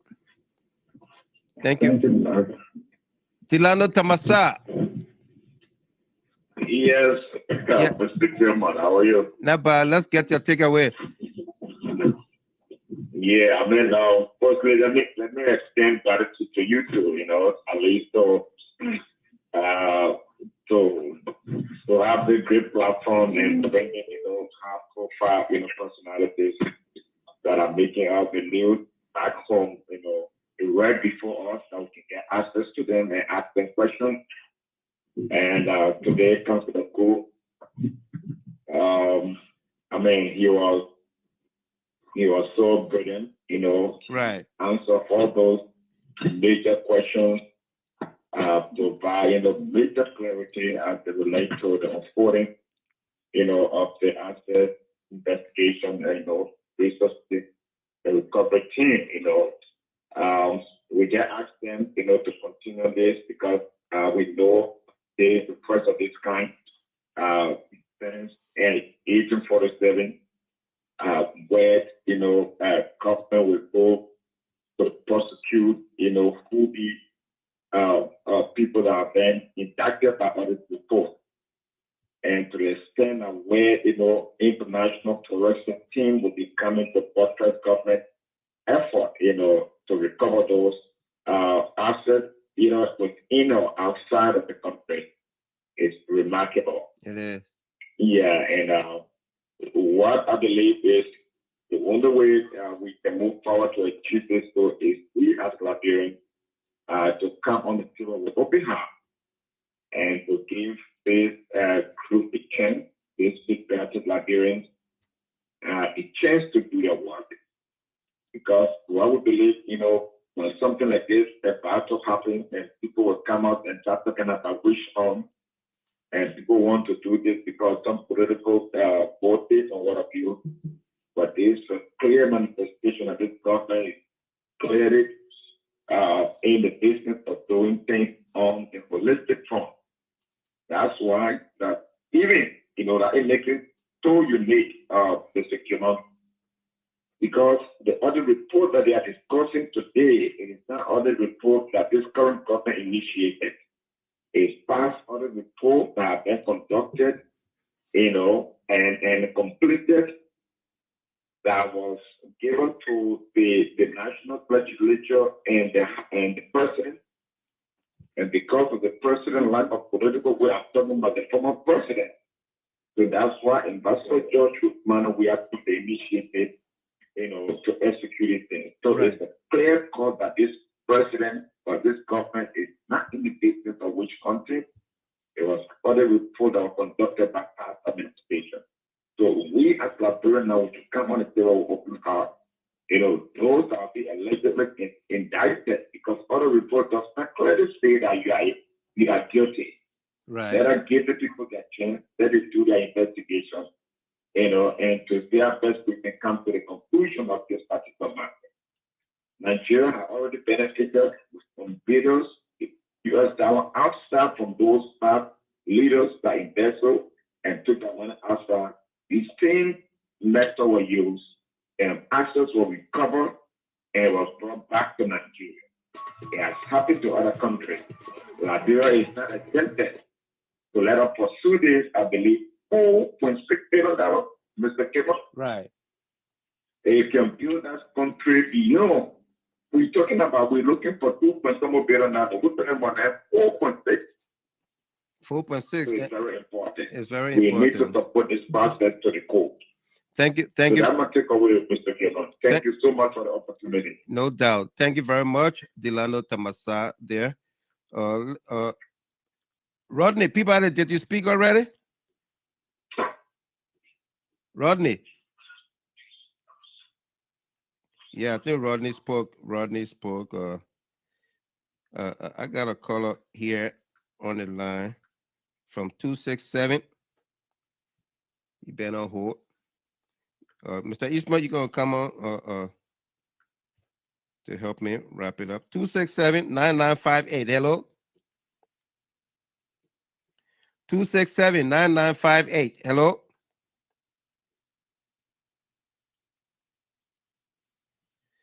267-2182. Sorry. 267-2182. Yeah. Hello, Mr. Gilman? Yeah. Yeah, there's Sekou calling from Philadelphia. Sekou, welcome. Tani Sangigi. Yeah. Mr. Gilman, I'm bound to sleep tonight because I'm listening to the show. First of all, let me just say thank you for the show and thank you to our guests. Right. But one thing bothering me, I mean, able to sleep. I want to ask you, Mr. Gilman, because somehow just come. Right. If you commit a crime or your knee have been placed as a alleged to the crime and you escape for 5 years, if they catch you, the people can still prosecute you. Yeah, the one he made us to understand tonight. Yeah, because I'm read about because those guys who score hundreds of millions, Mr. Gilman, right? It will take long time to prosecute the people. If they take order with the people will walk freely. The people store the money, they clean the diaspora, they buy a home that take years going to good school. If they will not be prosecuted, can't catch with them. The people walk freely. The people that living in Liberia for the public to take action against them. Those that stole the money, they are 95% of government officials. Yeah, that's who they are. Yes, That's how they and got they don't access live in in Liberia. Liberia. That's how they got access to the money. They gotta be right Yeah, there. really. If Liberia get out of a law, Mr. Gabriel, I'm really frustrated. The frustration that in me tonight is I don't even hear to sleep because it will take long time. They gotta have the money. They will spend the money. They will always be looking for people to get on the street. These are the guys who begin people getting on the street just for in of the time and catch up. Then they will walk freely. Wow. Yeah. I Tani, understand of you correctly. I think today is my first time hearing the type of law in our country. Tani, If the time catch Shigenge. up there, Mr. Give me the people walk freely. Then what we stand to benefit as a poor people, as a nation? We're talking about 4.6 billion to bear our country. Few hand of people took their money and they will be dragging it. When the time catch over there, then they walk freely. Wow, Liberia. Thank you very much. It's really get worried. Shigenge Seku, thank you very much, brother. Yeah, thank you, Mr. Gabriel. Let me reach out to the papa, Mr. Isma here. Mr. Isma. Yeah, I see you.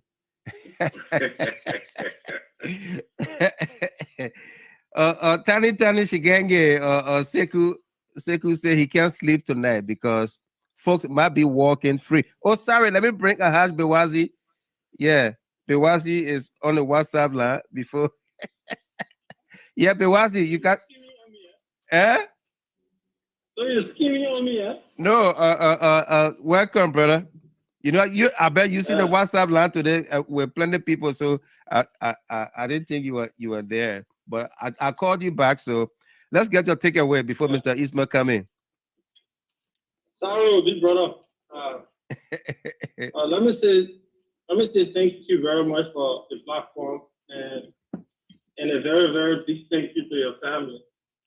Right. Who always gave up their time so that you can come on here and give us what we really love as a people who love the country. Right. You know, it's good that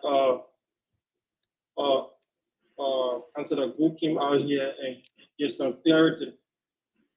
And one of the things I really wanted him to Moses Ma Richardson. Welcome back. Yeah, go ahead, Bewazi. Distracting me with Moses Ma Richardson. His name is Agema. Sorry, go ahead.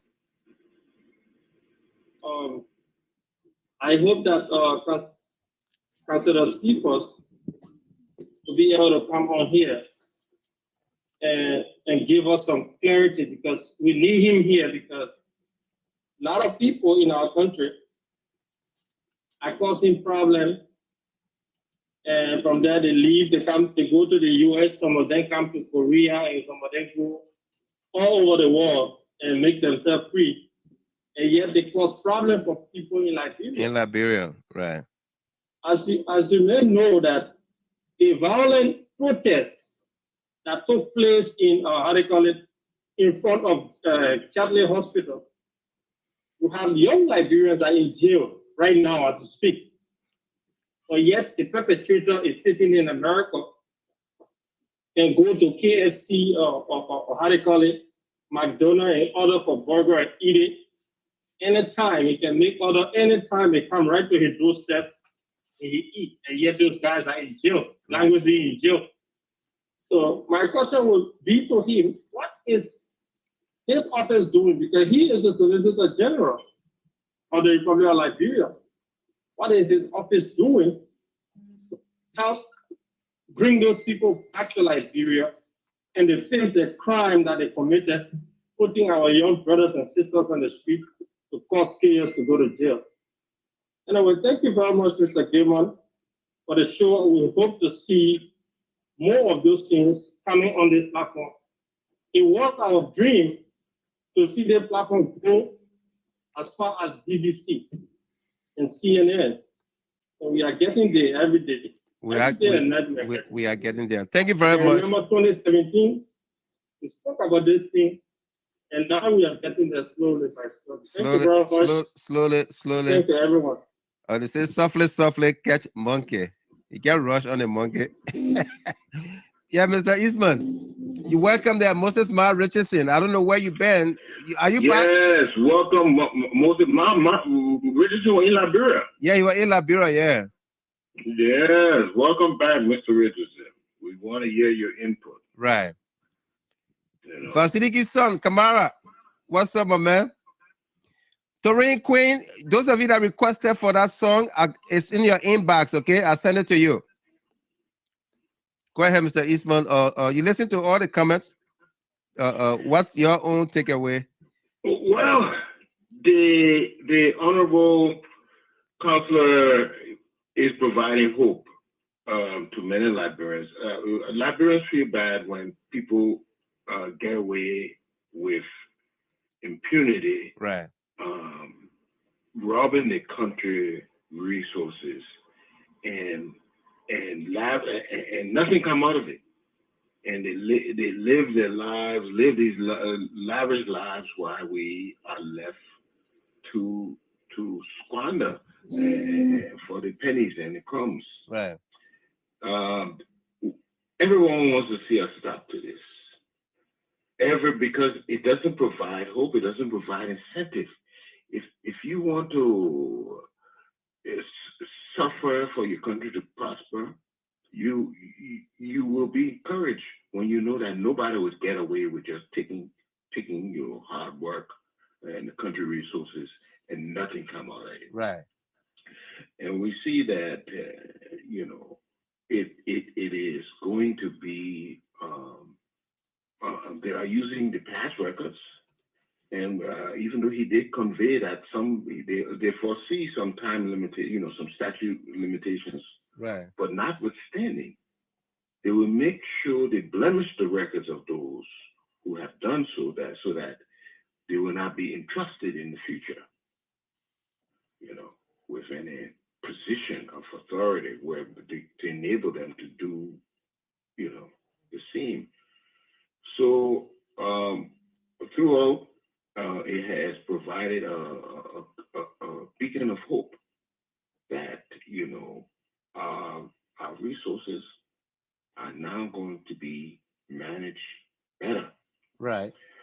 If the only thing I didn't hear him, he didn't have any fix for the present. As he said, they are not policy makers, but he was hoping that what they do will provoke those who can make policies to adjust the policies to discourage, these bags. So it's very encouraging, that they are doing this. I think they're waiting to publish the results. We hope that we can see good results from this undertaking. And the fact that, if we can just get people to know that if they do something, there will be some punitive behavior or something hung behind it, that enough will be a deterrent for the future. So I think this is very good. You kind of wonder why all these audits were made in the past, but nothing was done about them. Why? Why? You recall many times we spoke about it here? Yes. Yeah. Yes. Why was nothing done? Right. But then when we remember that the audit at NOCAL found millions of missing, and the only thing was that we should look. The president, the former president, took responsibility, but taking responsibility, as the counselor rarely put it, does not absolve you of criminal activity. Right. You used to be a king, right? Are you King Jimmy or Jimmy Eastman? Who said? Eh? Who said that? That's somebody from way back. Oh yeah, that's the Sierra Leone national anthem. Right.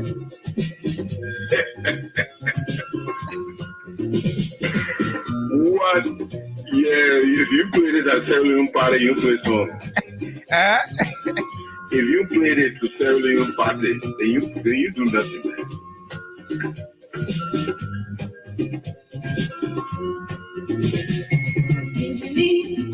Around the water side. On the water side. Around the beach, we get them every day. Benjamin, around the water side. Around the beach, we get them every day. So if you wanna get on the water side, you gotta make a walk to the water side. So if you wanna get high on the beach. Willett, I couldn't find you in the queue, and we were running out of time, so let's save it for tomorrow. I would like to thank our guest, Councillor Lafayette Gould Sr.,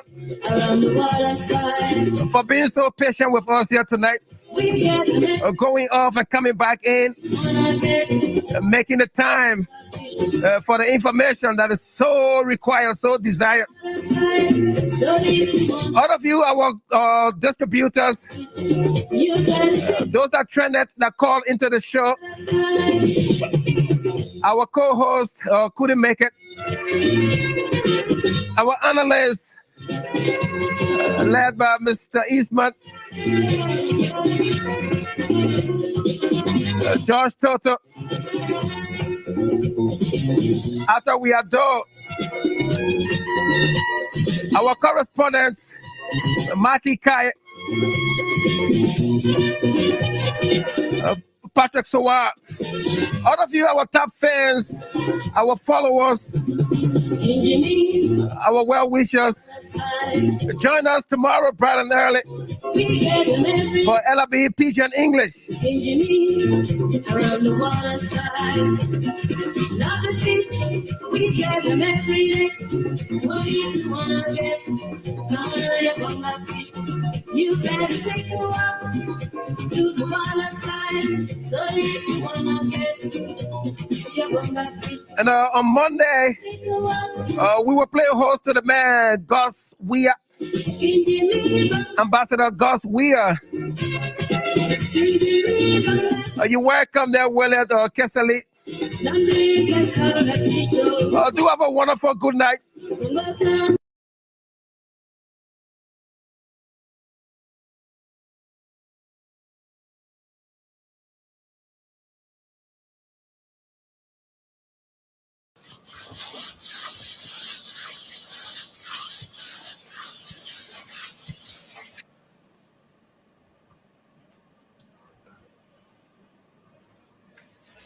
Вот сейчас прям легче стало. Дышать можно. Вдох. Спина. Отлично, хорошо. Все уже, наверное, все. Не, ну, я сейчас... Вау! Туф. Так, ну что? Сделаем ей хараму. Вдох. И выдох. Вдох. И выдох. Вдох. И выдох. Вдох. И выдох. Удивительного момента не было. Вот один. Вдох. Выдох. Все. Один маленький. Вдох. Выдох. Вдох.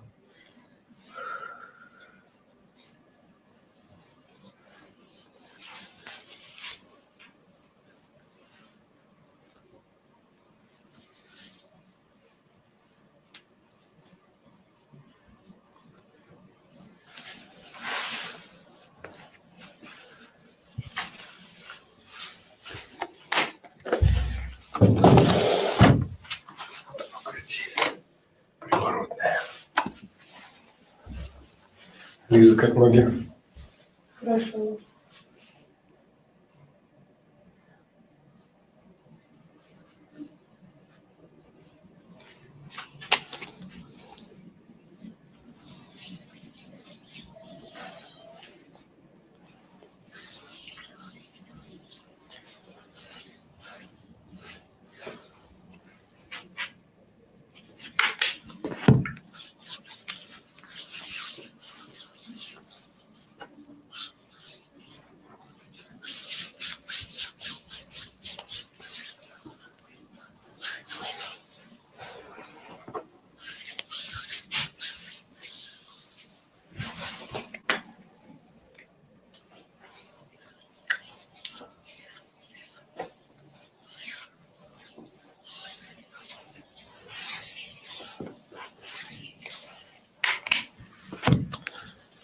Просто.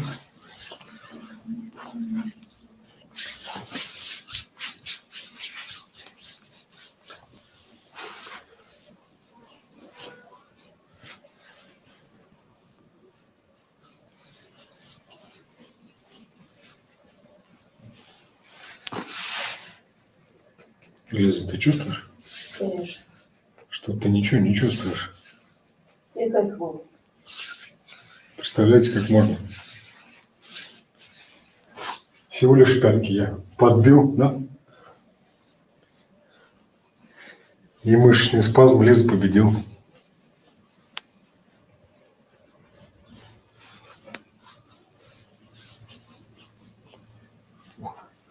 Кирилл мне ничего не говорит тут. Все сползло.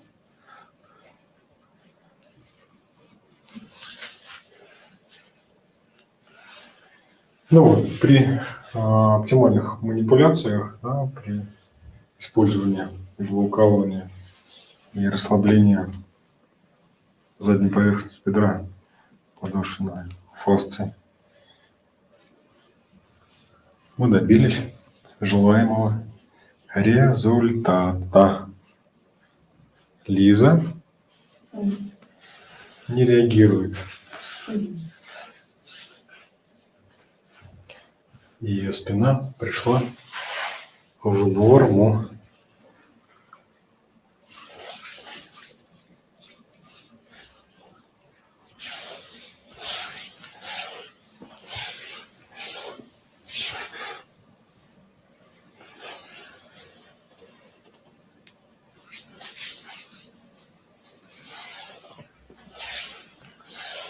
Я сначала думал, это с улицы такой шум. А где же у меня дырка-то? Это фонарь шумит во все. Лиза, дай нам обратную связь. Мяукни. Чего там правда? Как спина? Хорошо.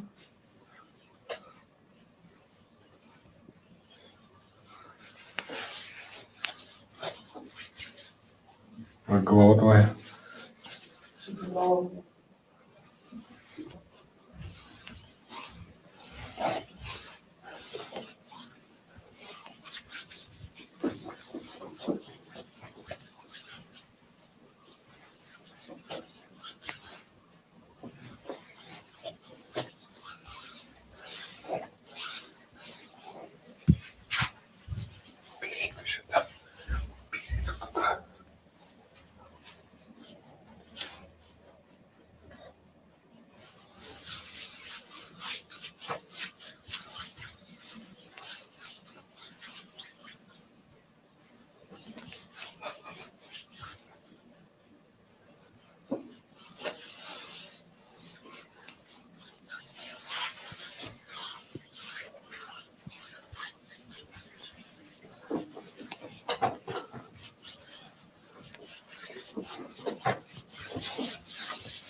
Легкий загар. Угу. Где Где была? На пляжу? Или на пляже? Как правильно говорить? На пляжу или на пляже? Ну, конечно же, на пляже.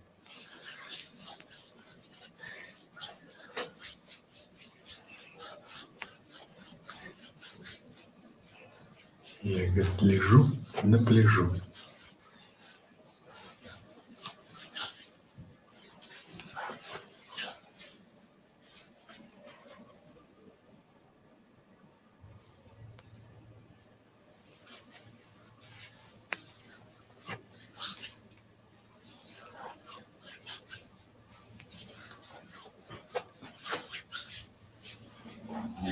Спина.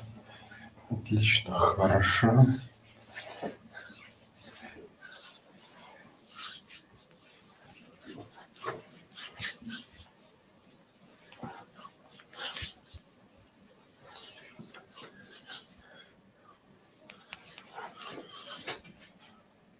Свечи заходит.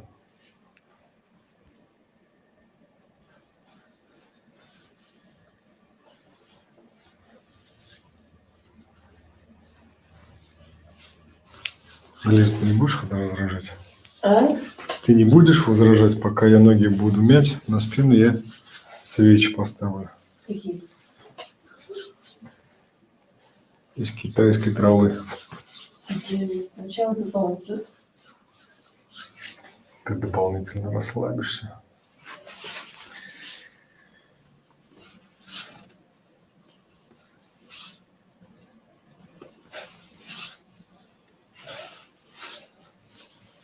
Ощутишь приятный вкус китайских трав. И запах, вкус. И запах, и вкус. Хорошо. Запах на вкус. Расскажешь потом. Хорошо. Если выживешь.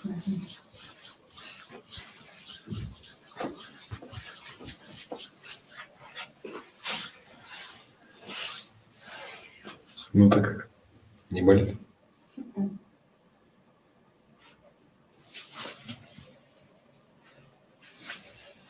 Что ж такое-то? Хочу Лизе сделать больно, а не получается.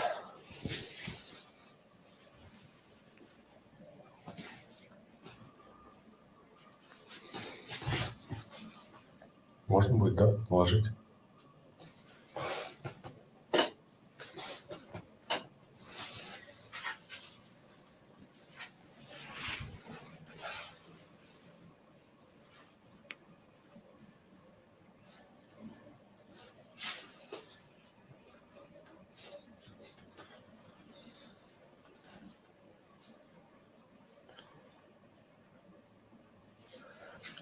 Это больно? Кирилл, расскажи, как это Ты больно? пробовал?